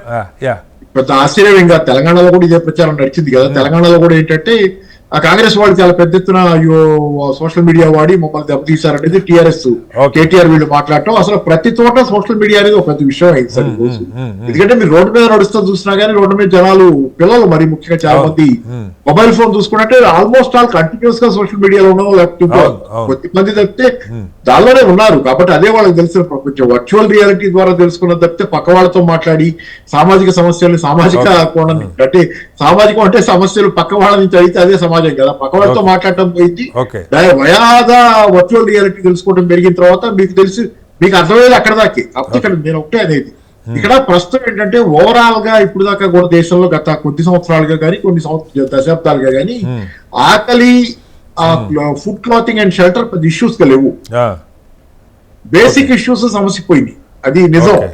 సమసిపోయిన తర్వాత ఏంటంటే ఆ మధ్యకాలంలో ఒక కార్పొరేట్ ఎగ్జిక్యూటివ్ అంటున్నాడు, ఏమనంటారు అంటే ఈ బేసిక్స్ ఇచ్చిన తర్వాత ఇంకా ఆ పైన మేము గనక మన కేబుల్ టీవీ గనక కరెక్ట్ కేబుల్ టీవీ ఉంటే, అంటే డిష్ టీవీ, దాంతో ఇక మమ్మల్ని ఎవరేమో అడగరు, వాళ్ళ లోకల్ వాళ్ళు ఉంటారంటే అది నిజం జరుగుతుంది. ఈ రోజు బియాండ్ దట్ ఎవరు వెళ్ళటల్లా, బియాండ్ దట్ సమస్యలు, అసమానతలు ఇవన్నీ మనం పాయింట్అవుట్ చేసినా చూసి ఆలోచించే వాళ్ళు ఉంటే పనిచేస్తాయి.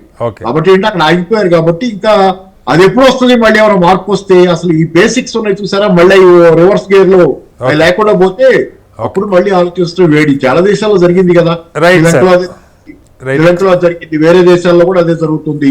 ఎక్కడైతే సమస్యలు మళ్ళీ ముమ్మరమైన చోట ప్రజలు ఆలోచిస్తున్నారు. రైట్ పాపరావు గారు, మళ్ళీ వస్తాను మీ దగ్గరికి. అమర్నాథ్ గారు, జార్ఖండ్ విషయంలో ఏంటి మీ అంచనా?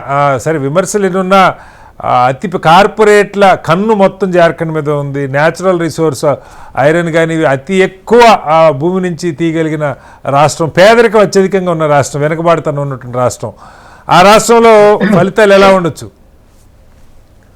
అంటే జార్ఖండ్ మొదటి నుంచి కూడా ఒక డైకటమస్ గా బిహేవ్ చేస్తుంది సార్. అంటే రెండు డిఫరెంట్ సొసైటీస్ గా బిహేవ్ చేస్తుంది. జార్ఖండ్ ఆదివాసీ సెక్షన్ అంతా ఒక తీరు బిహేవ్ చేస్తుంది ఓటింగ్ ప్యాటర్న్ లో. అందు గురించి ఎప్పుడు కూడా మీకు వన్ సైడ్ రిజల్ట్ ఎప్పుడు కూడా రాలేదు గత 24 సంవత్సరాలుగా.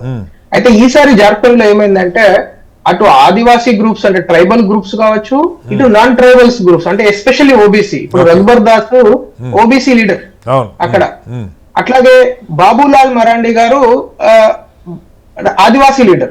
ఆ రెండు అంటే నేను ఇందాక చెప్పాను కదా, మహారాష్ట్రలో ఒక జుగల్బందీ పనిచేసింది అంటే సిమిలర్లీ ఇక్కడ కూడా ఏంటంటే ఒక బ్యూటిఫుల్ కోఆర్డినేటెడ్ ఎఫర్ట్ వల్ల ఏమైతున్నదంటే చంపై సోరెన్ గారు కూడా యాడ్ అవడంతో అటు ఆదివాసీ కమ్యూనిటీస్ లో కూడా వన్ సైడ్ ఓటింగ్ జరుగుతున్నది. ఎందుకంటే యూనిఫామ్ సివిల్ కోడ్ తీసుకొస్తాము, ఆదివాసీలను ఎస్టీలను దాంతో ఎగ్జంప్షన్ చేస్తాము అనేది.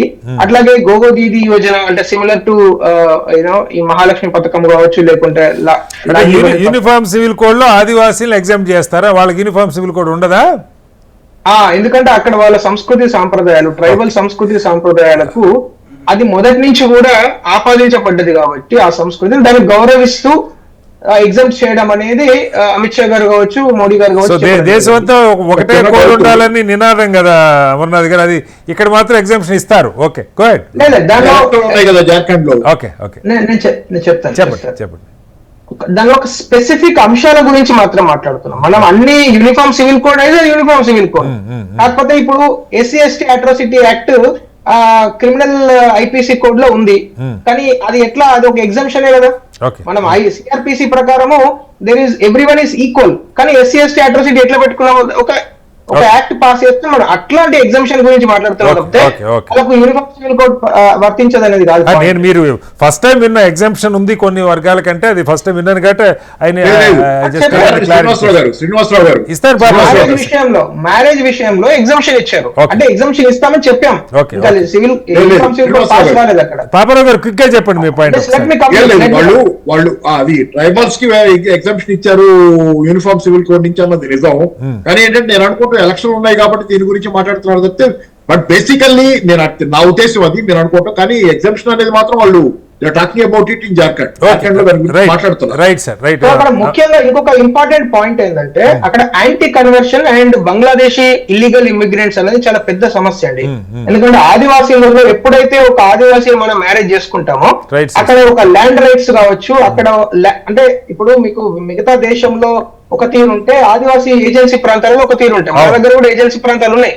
సో అక్కడ మీరు ఆ అమ్మాయిని పెళ్లి చేసుకోవడం ద్వారా అక్కడ అది మాతృస్వామ్య వ్యవస్థ కాబట్టి ఆటోమేటిక్ గా you will be eligible to buy a land they. ఆ విధంగా అనేక మంది అక్కడికి వచ్చి సెటిల్ కావడం అదొక పెద్ద బిజినెస్ లాగా తయారైపోయింది. సో దాన్ని చాలా మైన్యూట్ గా హైలైట్ చేయడం ద్వారా, అట్లాగే రోహింగ్యాల యొక్క వాళ్ళు గెటోయిజేషన్ ను అడ్రస్ చేయడం ద్వారా అక్కడ ఉన్న ఎస్పెషల్లీ OBC కమ్యూనిటీస్, కుడ్మి కావచ్చు, ఆ తర్వాత వైశ్యాస్, అక్కడ వైశ్యాస్ OBCs, రఘుబర్దాస్ ఇది వైశ్య. సో వీళ్ళందరూ కూడా అంటే ఎస్పెషల్లీ OBC కమ్యూనిటీకి భారతీయ జనతా పార్టీ ఖచ్చితంగా రావాలి అనే ఒక వన్ సైడెడ్ గా వాళ్ళు ఒక నిర్ణయం తీసుకోవడం జరిగింది. ప్లస్ ఇందాక మిత్రులు చెప్తున్నట్టు అవినీతి, ఇప్పుడు అక్కడ ఉన్న హేమంత్ సోరెన్ కుటుంబం కావచ్చు, హేమంత్ సోరెన్ పార్టీలో అసలు కాంగ్రెస్ పార్టీ మీకు జస్ట్ ఒక 4 months క్రితము అక్కడ సాహో అని, దీపక్ సాహో అనే వ్యక్తి 100 కోట్ల రూపాయలు అంటే 500 మిషన్లతో లెక్క పెట్టినా కూడా ఇంకా నడుస్తూనే ఉన్నది అది. అలాంటి ఘోరమైన అవినీతి జరిగింది అని పదే పదే అక్కడ ప్రజలు మాట్లాడుతుండడం అనేది. ఆ తర్వాత ఇంకొక ఇంపార్టెంట్ నేమ్ గురించి నేను మాట్లాడతాను, జస్ట్ హైలైట్. ఇక్కడ జయరామ్ మాతో, టైగర్ జయరామ్ మాతో అని ఆయన party is just 30 years old person, tribal non tribal leader అక్కడ కుడ్మి అనే కమ్యూనిటీ నుంచి వచ్చాడు. సో ఆయన కూడా ఈసారి ప్రభావం చూపిస్తాడు. లోక్సభ ఎన్నికల్లో దాదాపు 3 చోట్ల ఆయన 3rd పొజిషన్ రావడం జరిగింది. ఆయనకు వ్యక్తిగతంగా 3.5 లక్షల ఓట్లేమో వచ్చాయి అక్కడ. సో ఆయన కూడా ఒక ఇంపార్టెంట్ కీ రోల్ ప్లే చేస్తారు. మొత్తం అన్ని స్థానాల్లో పోటీ చేశారా మీరు చెప్తున్నటువంటి గ్రూప్, లేదంటే లీడర్? నాట్ ఆల్ చేయలేదు, 28-24 కంటెస్ట్ చేశారు. బట్ ముఖ్యంగా ఆ గిరిదా అని అట్లా ఒక 2-3 రీజన్స్ లో వాళ్ళు చాలా పవర్ఫుల్ కమ్యూనిటీ అది కుడ్మి అనేది. ఈ విధంగా చూస్తే ఇప్పుడు మహారాష్ట్రలో ఎట్లయితే మనం ఇందాక అనుకున్నట్టు 90% ఫస్ట్ 2 ఫ్యాక్షన్స్ షేర్ చేస్తున్నదో, ఇక్కడికి వచ్చేసరికి they are sharing only 75% of the, with respect to ఇప్పుడు ఎగ్జిట్ పోల్స్ లో చూస్తుంటే. సో ఇక్కడ భారతీయ జనతా పార్టీ వన్ సైడెడ్ గా రాగలుగుతున్నది ఓట్లు. అటు బాబులాల్ మరాండి ఆదివాసీలు, ఇటు రఘుబర్దాస్ గారు OBC కమ్యూనిటీని రిప్రజెంట్ చేస్తూ అనేది మాకు కనబడుతున్నది. రైట్ సార్, ఈ అబ్జర్వేషన్. చరణ్ గారు, జార్ఖండ్ ఎలా ఉండొచ్చు? చాలా పెద్ద ఎత్తున ఆయన అరెస్ట్ అయిన తర్వాత కేజ్రీవాల్ అరెస్ట్ అయ్యారు, ఢిల్లీలో చాలా సమావేశాలు పెట్టారు, ఆయన బయటకు వచ్చారు, మొత్తానికి హేమంత్ సోరెన్ బయటికి రాగలిగాడు, మళ్ళా ముఖ్యమంత్రి కాగలిగాడు తిరిగి. బట్ ఆయన మీద ఉన్న అవినీతి ఆరోపణలు కానీ అవి ప్రజలు నమ్ముతున్నారా? ఒరిజినల్ ఆదివాసీ అక్కడ బిడ్డ ఏంటి? బీజేపీకి ఇప్పుడు ఆదివాసీలు ఉన్న పట్టు, అక్కడ వాళ్ళు రైజ్ చేస్తున్న ఇష్యూస్ నిజంగా ఈవెన్ ప్రధానితో సహా మాట్లాడారు ఈ అంశాలు. వాళ్ళు ఆ గిరిజనుల ఆడపిల్లల సంఖ్య తగ్గిపోతుంది, చొరబాటుదారులు వచ్చారు, ఇవి సరే చాలా చోట్ల మాట్లాడుతుంటారు. ఈవెన్ జార్ఖండ్ పెద్ద ఇంటర్నేషనల్ బార్డర్ షేర్ చేసుకోకపోయినా, బంగ్లాదేశ్తో బార్డర్ లేకపోయినా ఆ ఇష్యూ అక్కడ వచ్చింది. ఎలా చూడాలి సార్? ఇప్పుడు హేమంత్ సోరెన్ గారు జైల్లో ఉన్నప్పుడే కల్పన సోరెన్ నాయకత్వంలో భారతీయ జనతా పార్టీ ఎంపీ స్థానాలు 3 స్థానాలు తగ్గినాయి, 4% ఇండియా కూటమి ఓటు బ్యాంకు పెరిగిన సందర్భం.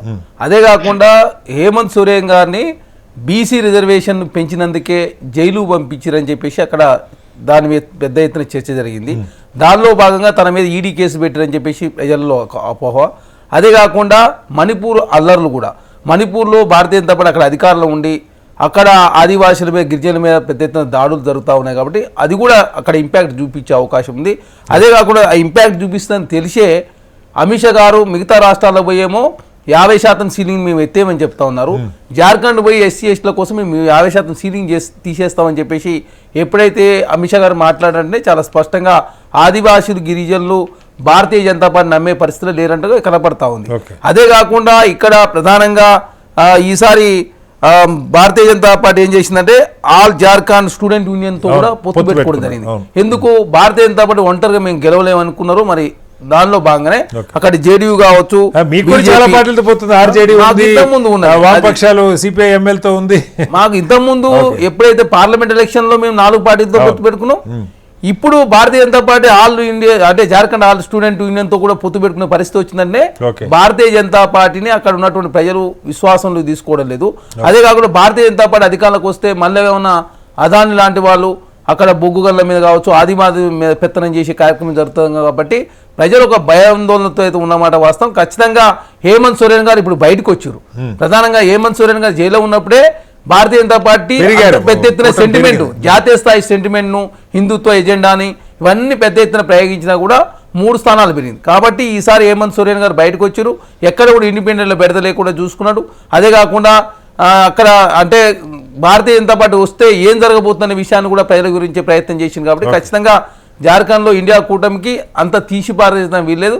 ఖచ్చితంగా ఎట్టి పరిస్థితుల్లో ఇండియా కూటమి వస్తున్న పూర్తి విశ్వాసంతో కాంగ్రెస్ పార్టీ శ్రేణులు ఖచ్చితంగా అంటే ఇది ఎగ్జాక్ట్ పోల్ కాదు కాబట్టి ఖచ్చితంగా రిజల్ట్ తర్వాత మనమే చూడబోతున్నాం. ఓకే, గౌరీశంకర్ గారు, ఈసారి ఎగ్జిట్ పోల్స్ మనకి రవి గారు లేనట్టున్నారు. ఒకసారి ఎగ్జిట్ పోల్స్ చూస్తే చాలా ఆశ్చర్యంగా, ఇప్పుడు పీపుల్స్ డైరీ అని ఒక ఎగ్జిట్ పోల్ డైరీ వాళ్ళు మహాయుతికేమో మహారాష్ట్రకి సంబంధించి 122 నుంచి 186 స్థానాలు, అంటే 64 స్థానాల వేరియేషన్తో అయితే 122 రావచ్చు, లేకపోతే 186 రావచ్చు. అలాగే అదే సర్వే మహావికాస్ అఘాడీకి 69 రావచ్చు, లేదంటే 121 దాకా రావచ్చు.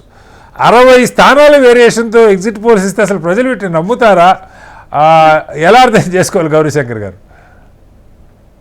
అదే చెప్పాను ఇంతకు ముందు కూడా చెప్పాను. ఎగ్జిట్ పోల్స్ ఒకప్పుడు ఉండే ఇండిపెండెంట్ ఏజెన్సీస్ కండక్ట్ చేసేవాళ్ళు. ఇప్పుడు ఎట్లా అంటే ఈ పోల్ ప్యాకేజెస్ లో భాగంగా పోయినాయి ఎగ్జిట్ పోల్స్ అవుతున్నాయి. ఆల్రెడీ ఛానల్స్ కూడా కొంతమంది ప్యాకేజెస్ మాట్లాడుకొని చేశారు. Naturally when they have done that వాళ్ళు ఎగ్జిట్ పోల్స్ వాళ్ళ ఫేవర్ గానే చెప్తారు కదా. మనం వాళ్ళ అగేన్స్ట్ పోల్ ప్యాకేజ్ మాట్లాడుకున్నాం కాబట్టి యాక్యురసీ పోతుంది. మనకు లాస్ట్ పార్లమెంట్ ఎలక్షన్ లో చూసాం హౌ డిఫరెంట్ ఇట్ వాస్. మన ఎగ్జిట్ పోల్స్ వచ్చినాయి, బీజేపీకి 400, ఎన్డీఏకి కూటమికి 400 సీట్స్ వస్తాయని అనుకున్నాం, మీద పడిపోయింది. కాబట్టి we just can't trust it. చెప్పలే మనకు mood ultimately it's mood of the people that reflects exit polls అంతనే తప్ప ఇండివిజువల్లీ వెళ్ళి మనం ప్రతి ఒక్క ఓటర్ని అడిగేసి ఎవరికి ఓటర్ చెప్తారా? ఏ ఓటర్ సరిగ్గా చెప్పాడు. It goes by the mood. అట్లాగే ఈసారి మహారాష్ట్రలో చాలా కీలకమైన స్థానాలు, ప్రెస్టీజియస్ అంటే హై స్టేక్స్ ఉన్నటువంటి స్థానాలు కొన్ని మనకు కనపడుతున్నాయి సార్. వర్లీ స్థానంలో ఇటు ఆదిత్య ఠాకరేతో మిలింద్ దేవరా పోటీ పడుతున్నారు. కాంగ్రెస్ పార్టీ నిలబెట్టుకోలేకపోయింది, ఆయన బీజేపీలోకి వెళ్ళిపోయి ఉన్న పరిస్థితి. అలాగే బాంద్రా నుంచి ఈ బాబా సిద్దికి ఒకవైపు ఉంటే మరొక వైపు జిషన్ అని ఇంకొక అతను పోటీ చేస్తున్న పరిస్థితి. జిషన్ సిద్దికి మీద వరుణ్ దేశాయ్ పోటీ చేస్తున్న పరిస్థితి. అజిత్ పవార్ గ్రూప్ మీద ఇతనికి సీట్ ఇవ్వటం మీదే బీజేపీలో చాలా బాబా సిద్దికి కుమారుడికి సీట్ ఇవ్వటం మీదే హార్డ్ కోర్ బీజేపీ వాళ్ళు చాలా దాన్ని తీవ్రంగా తీసుకున్నారు. ఆ పొత్తుగానే అసలు అతనికి సీట్ ఇవ్వటం అన్న విషయంలో. అలాగే మహిం నుంచి అమిత్ ఠాకరే పోటీ చేస్తున్న పరిస్థితి, రాజ్ ఠాకరే కుమారుడు. అక్కడ బీజేపీనేమో శివసేన షిండే గ్రూప్ కాకుండా మహారాష్ట్ర నవనిర్మాణ సేన వాళ్ళకి మద్దతు ఇస్తున్న పరిస్థితి. ఇలా బారామతిలో అయితే ఏకంగా అజిత్ పవార్ మీద యుగేందర్ పవార్, శరద్ పవార్ ఇంకొక వారసుడు పోటీ చేస్తున్న పరిస్థితి. ఎలా ఉండొచ్చు? ఎందుకని ఫేస్ టు ఫేస్ అటాక్ వెళ్ళాలన్న నిర్ణయం తీసుకున్నారు ఇక్కడ? ఇప్పుడు అల్టిమేట్లీ ఇది ఫ్యామిలీ పాలిటిక్స్ అండి ఇక్కడ. మహారాష్ట్రలో ఎట్లా అంటే పవార్స్ కానీ షిందేస్ కానీ మనకు ఇంతకు ముందు చాలా ఫ్యామిలీస్ ఉన్నాయి మనకు. ఈ ఠాకరే ఫ్యామిలీస్ ఉన్నాయి వాళ్ళకు. అల్టిమేట్లీ వాళ్ళకి ఎట్లా అంటే అల్టిమేట్లీ ఏ పార్టీలో ఉన్నా ఏ గ్రూప్ లో ఉన్నా వాళ్ళ ఫ్యామిలీలో గెలవాలి. And seats are also equally distributed among the family members. ఇప్పుడు శరద్ పవార్ ఫ్యామిలీలకి గ్రాండ్ సన్ కూడా దిగాడు.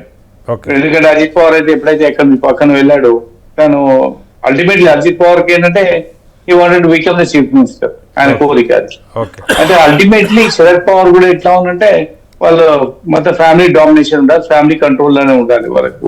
పర్టికులర్ షుగర్ కేన్ లాబీ చాలా పవర్ఫుల్ బ్యాకింగ్ ఉంది శరద్ పవార్ గారు. చాలా మంది షుగర్ కేన్ ఇండస్ట్రీతో సంబంధం ఉన్న వాళ్ళే ఉన్నారు అన్ని పార్టీలు అక్కడ, మనకేం అందులో సందేహం లేదు. కేన్ లాబీ ఒకటి ఉంది, కోఆపరేటివ్ సొసైటీస్ ఒకటి చాలా పవర్ఫుల్ గా ఉండేవాళ్ళు. And almost control the Maharashtra politics ఉన్నది. ఒక్కసారి families basically division amount families. ఈ ఫ్యామిలీ కంట్రోల్ లో ఉండాలి, ఈ ఫ్యామిలీ అల్టిమేట్లీ ముఖ్యమంత్రి కావాలనుకోండి. శరద్ పవార్ గారితో ఉండేది అజిత్ పవార్ గారు ముఖ్యమంత్రి కావాలంటే చాలా కష్టం. కాబట్టి ఈ స్ప్లిట్ పార్టీ జాయిన్ అయిపోయాడు. అలాగే మనకు దీంట్లో కూడా శివసేనలో కూడా అలాగే అవుతుంది.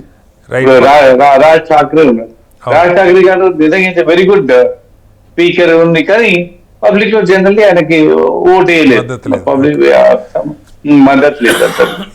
ఆయన పబ్లిక్ మీటింగ్స్ చాలా అట్రాక్ట్ అవుతారు, people attending huge lakhs of మంది అటెండ్ అవుతా ఉంటారు. కానీ ఓట్ బ్యాంక్ పాలిటిక్స్ వచ్చేసరికి మనం అయిపోతారు. పాపారావు గారు ఇక్కడ ఇంకొకటి కీలకమైంది.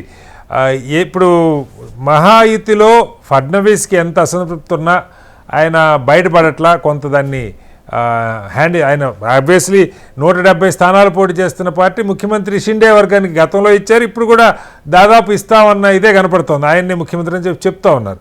వేరేజ్ కాంగ్రెస్లో ఇప్పుడు నానా పటేలే ఉద్ధవ్ థాకరే కొంత దాని విషయంలో అసంతృప్తిగా ఉన్నాడు, ఆయన్ని ముఖ్యమంత్రి అభ్యర్థిగా ప్రకటించలేదు అన్నది. బట్ ఇవి ఎన్నికల్లో ఏ మేరకు ప్రభావం చేస్తాయి పాపారావు గారు?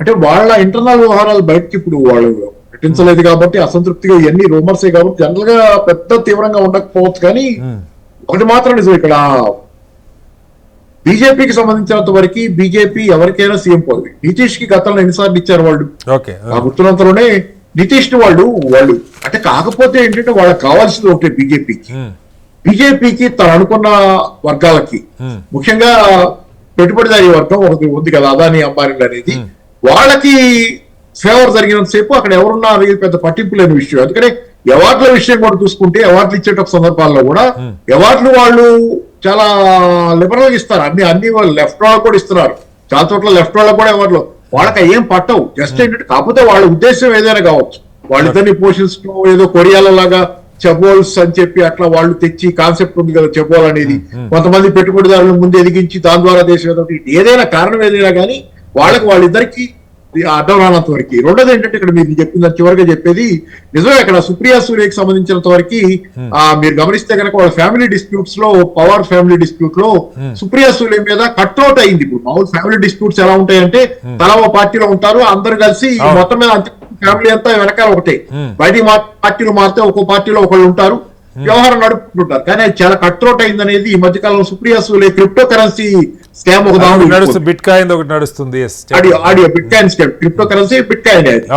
దాంట్లో ఆమె ఆడియో ఒకటి వచ్చిందనే దాని మీద అజిత్ పవార్ జోక్యం చేసుకుని అది ఆవకొత్తే అని చెప్పి ఆయన చెప్పడం, అంటే ఇది సామాన్యమైనటువంటి తగాదాలు ఇది చాలా డీప్ గా పోయింది అనేది. సరే, రెండోది ఏంటంటే Ajit Pawar became very unpopular with people, కారణాలు ఏమైనా కానీ. ఆ రెండోది ఇక శరద్ పవార్ రిటైర్ అవ్వబోతున్నాడు అనేది కూడా కొంత సానుభూతి ఉంది ప్రజల్లో. శరద్ పవార్ ఇక రిటైర్ అవుతున్నాడు, ఈసారి చేయలేడు, ఆల్మోస్ట్ చేయను అన్నట్టుగా చెప్పేసినట్టున్నాడు ఆయన.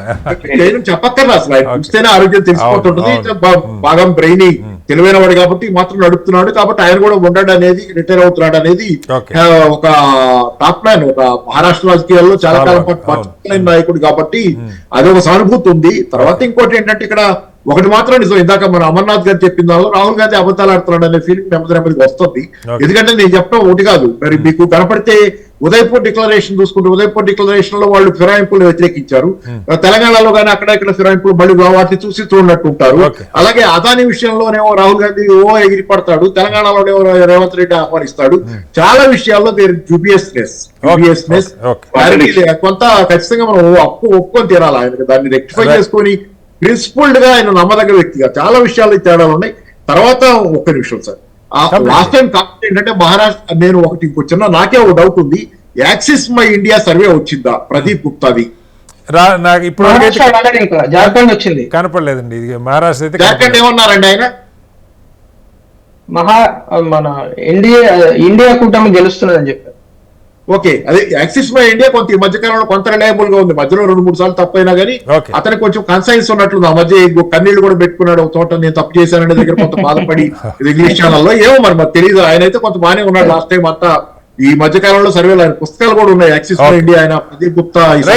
ఓకే సార్, టైం తక్కువ. అమర్నాథ్ గారు ఫైనల్ గా చెప్పండి, ఈ ఎగ్జిట్ పోల్స్ లో సరే గతంలో తప్పు మీరు అన్నట్టు చెప్తున్నారా చెప్పట్లేదు ఒకటైతే, నేను ఇందాక చెప్పాను 60 సీట్ల వేరియేషన్తో కొన్ని ఎగ్జిట్ పోల్స్ ఇస్తా ఉన్నారు. ఇదొక అంశం అయితే ఈ హోరాహోరీ పోరాటం అంటే ఉద్ధవ్ థాక్రే కుమారుడి మీద ఇంకొక బలమైన అభ్యర్థిని పెట్టడం, లేకపోతే అజిత్ పవార్ మీద వాళ్ళొకరిని పెట్టడం, ఇవి అంటే లీడర్స్ వేరే చోట్లకి కదలకుండా బిగించడమా, లేదు హెడ్ ఆన్ కొలిజన్ అంటారు కదా, ఆ రకంగా చూడాలి, ఎలా అర్థం చేసుకోవాలి? అంటే ఈ రీసెంట్ పాస్ట్ లో ఎప్పుడైతే పోలరైజింగ్ ఫిగర్స్ రాజకీయాల్లో ప్రముఖమైన స్థానాల్లోకి వెళ్ళినప్పుడు ఏం జరుగుతుందంటే, అంటే ఒక పొలిటికల్ అబ్జర్వర్ అని మాట్లాడితే ఏం జరుగుతుందంటే అండి, పోలరైజింగ్ ఫిగర్స్ టాప్ మ్యాన్ అయినప్పుడు న్యాచురల్ గా ఇట్లాంటి ఇప్పుడు మీరు అంటున్న కట్ థ్రోట్ పాలిటిక్స్ అనేది స్టార్ట్ అయిపోతాయి. అసలు మీరు పార్లమెంట్ భవనంలో ఎదురెదురుగా పడితే షేక్ హ్యాండ్ ఇచ్చి హలో అని చెప్పుకునే పరిస్థితి కూడా ఉండదు. సో ఇలాంటి ఎగ్జాంపుల్స్ చాలా చూస్తాం మనం. సో అలాంటివి జరుగుతున్నప్పుడు ఏం జరుగుతుందంటే చాలా అంటే పర్సనల్ అటాక్స్ ఇది జరిగినప్పుడు అసలు పీపుల్ లో కూడా అంటే సొంత అన్నదమ్ములు కూడా, నేను చాలా సార్లు మీకు చాలా ఎగ్జాంపుల్స్ ఉంటాయి, కొడుకు ఇంట్లో గొడవ పెట్టుకొని వెళ్ళి మోడీ గారికి సపోర్ట్ చేస్తున్నాడు అని చాలా మంది తల్లిదండ్రులు చెప్తుంటారు. ఈవెన్ రాజ్దీప్ సర్దేశాయ్ లాంటి వ్యక్తి కూడా వాళ్ళ అమ్మాయి గురించి చెప్పడం జరిగింది, అంటే పబ్లిక్ గా చెప్పాడు మీడియా. సో అంటే దాని అర్థం ఏం జరుగుతున్నదంటే, అంటే cut throat politics when they are doing you should be prepared for it. అంటే ఇప్పుడు రాహుల్ గాంధీ గారి గురించి నేను చెప్తున్నప్పుడు ఆయన ఇష్టం అబద్ధాలు మాట్లాడినప్పుడు ఒకసారి వర్కౌట్ అయింది అనుకోండి, you cannot continue the same game and you will definitely become a victim for your own game. అది అర్థం చేసుకోవాలి. దానికి ప్రిపేర్డ్ కాకుండా ఏదో అంటారు కదా, గాజు భవనంలో కూర్చొని ఎదుటి వాళ్ళ మీద రాళ్ళు వేస్తే ఏం జరుగుతుంది సార్? రైట్. ఆఖరిగా ఇంకొక ప్రశ్నకి సమాధానం చెప్పండి. ఇప్పుడు మీరే మొట్టమొదటి చెప్పారు, ఈ చిన్న పార్టీలకి అక్కడ ఈసారి అవి షింక్ అయిపోతా ఉన్నాయి, ఆ ఓట్ షేర్ మొత్తం ఈ 2 కూటములకే వస్తుందని. అక్కడ ప్రధానంగా ఉన్నటువంటి పార్టీలు చిన్న కూటములు ఎంఐఎం కావచ్చు, లేకపోతే మా బహుజన్ వంచిత్ బహుజన్ అగాడి, ఎంఎన్ఎస్ కానీ, ఈ ఓట్లు ఎటు ట్రాన్స్ఫర్ అయ్యే అవకాశం ఉంది 2 కూటముల మధ్య? ఇప్పుడు అసలు యాక్చువల్ గా మీరు మొత్తం మహారాష్ట్ర ఎన్నికలు ఫస్ట్ నుంచి కూడా అబ్జర్వ్ చేస్తే ఇట్లాంటి చిన్న పార్టీలు వాళ్ళ కుటుంబాలు ఆ ఏరియాలో చాలా పకడ్బందీగా వాళ్ళు ఏర్పరచుకుంటారు, వాళ్ళ సామ్రాజ్యాలు ఉంటాయి. సో ఇప్పుడు షేత్కారి కోఆపరేటివ్ సొసైటీస్ కాబట్టి ఇవన్నీ. అయితే ఏం జరుగుతున్నదంటే ఈసారి పర్టికులర్లీ హై పోలరైజ్డ్ అట్మాస్ఫియర్ కి వచ్చేసరికి అసెంబ్లీ ఎన్నికలలో అసలు వర్టికల్ డివిజన్ ఉండడం కారణంగా వాళ్ళు ఖచ్చితంగా ఏదో ఒక దానికి వాళ్ళు అలైన్ కావడం జరుగుతున్నది. సో ఈసారి నా అబ్జర్వేషన్ ఏంటంటే భారతీయ జనతా పార్టీ అట్లాగే ఏక్నాథ్ షిండే గారు శివసేన ఈ గ్రూప్ తో అలైన్ కావడానికి ఎక్కువ మంది మొగ్గు చూపినట్టు కనబడుతున్నాయి. ఎందుకంటే ఈ సోయాబీన్ కు 6,000 రూపీస్ ఇవ్వడము, అట్లాగే మహిళలకు 2,100. మనం యూపీలో చూసాం అమర్నాథ్ గారు, యూపీలో బహుజన్ సమాజ్ పార్టీ షింక్ అయిపోయిన తర్వాత ఆ ఓటు సహజంగా అక్కడ దళిత ఓటు కాంగ్రెస్ కి టర్న్ అయిందన్నారు. మన యూపీలో పార్లమెంట్లో అలాంటి ఫలితాలు వచ్చాయి. ఇక్కడ కూడా వంచిత్ బహుజన్ అగాడి దళిత ఓటు ప్రధానంగా బేస్ ఉన్న కొన్ని చిన్న పార్టీలకు సంబంధించి అది బీజేపీ వైపు కారణాలు ఏమైనా ట్రాన్స్ఫర్ అయ్యే అవకాశం ఉంటుందా?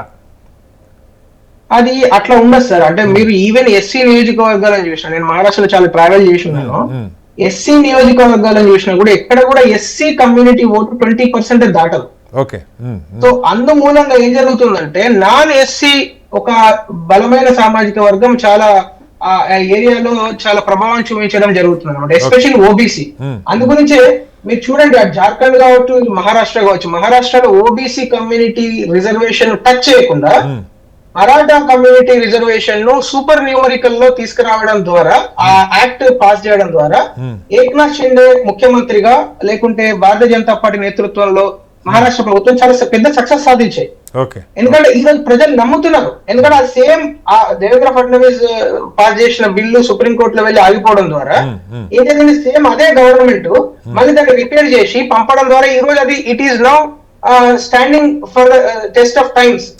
ఆ ఫ్యాక్టర్ అక్కడ అమలు అవుతుంది, రేపు ఖచ్చితంగా అమలు కాబోతున్నది. అందు గురించి అక్కడ మరాఠా యూత్ ఈరోజు ఏక్నాథ్ షిండే ఒక యూత్ ఐకాన్ గా చూస్తున్నారు. So just to conclude my point, just give 10 seconds. Just to conclude my point, ఈ రోజు రెండు రాష్ట్రాలలో కూడా సుపరిపాలన అంటే గుడ్ గవర్నెన్స్ అనే దానికి పెద్దపీట వేస్తున్నారు. ఎందుకంటే మోడీ గారు పదే పదే చెప్తారు, యాంటీ ఇన్కంబెన్సీ కావచ్చు, ప్రో ఇన్కంబెన్సీ కావచ్చు, దేనికైనా సరే సుపరిపాలన అనేది ఒకటే ఒక weapon, that is answer to all these political problems అని మోడీ గారు చెప్పింది. అది ఖచ్చితంగా జరగబోతున్నది. ఒక ప్రో ఇన్కంబెన్సీ, ఒక పార్టీనేమో యాంటీ ఇన్కంబెన్సీ. రైట్ అమర్నాథ్ గారు, ఆఖరిగా చరణ్ గారు చెప్పండి. అలయన్స్ సంబంధించి ప్రకాష్ అంబేద్కర్ ఆరోగ్యం బాగాలేదు. మొన్న ఎంపీ ఎలక్షన్ లో కూడా తనతో మాకు దాదాపు ఒక 4-5 స్థానాల్లో నష్టం జరిగింది.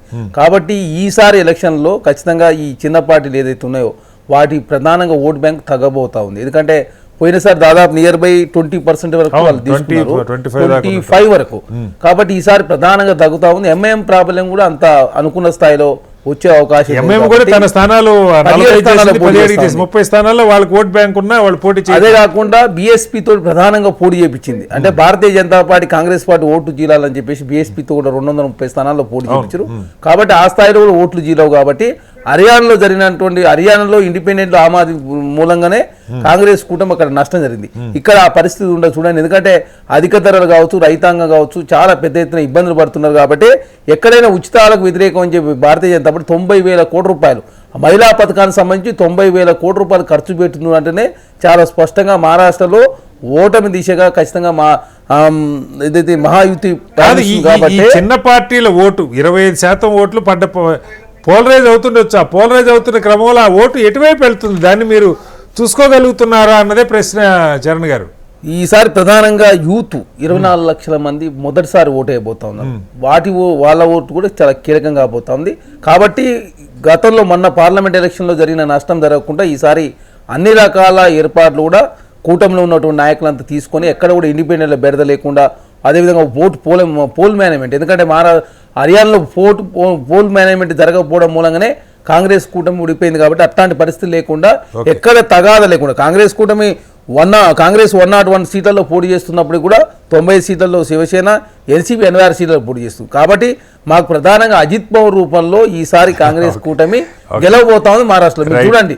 రైట్, మొత్తంగా మహారాష్ట్రకి సంబంధించి యోధులు ఉన్నటువంటి ఫీల్డ్ శరద్ పవార్, మరాఠా యోధుడు శరద్ పవార్ దగ్గర నుంచి అనేక ఎన్నికల్లో భారతీయ జనతా పార్టీ గెలిపించిన దేవేంద్ర ఫడ్నవీస్, అలాగే ఈ మధ్యకాలంలో ఏక్నాథ్ షిండే, బాల్ థాకరే కుటుంబం, హోరాహోరీ ఎన్నిక, దేశ రాజకీయాలను మలుపు తిప్పగలిగినటువంటి ఎన్నిక హోరాహోరీగానే జరిగినట్టు కనపడుతుంది. మెజారిటీ ఎగ్జిట్ పోల్స్ అయితే మహాయుతికే మద్దతు పలుకుతున్నాయి.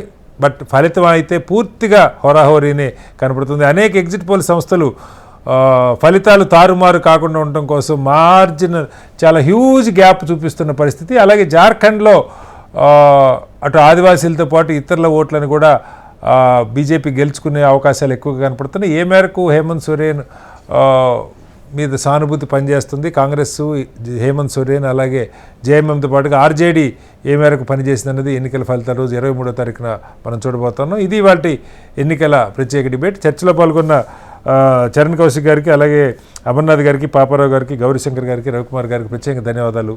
రేపు మరో మళ్ళీ కలుద్దాం. అందరికీ నమస్కారం.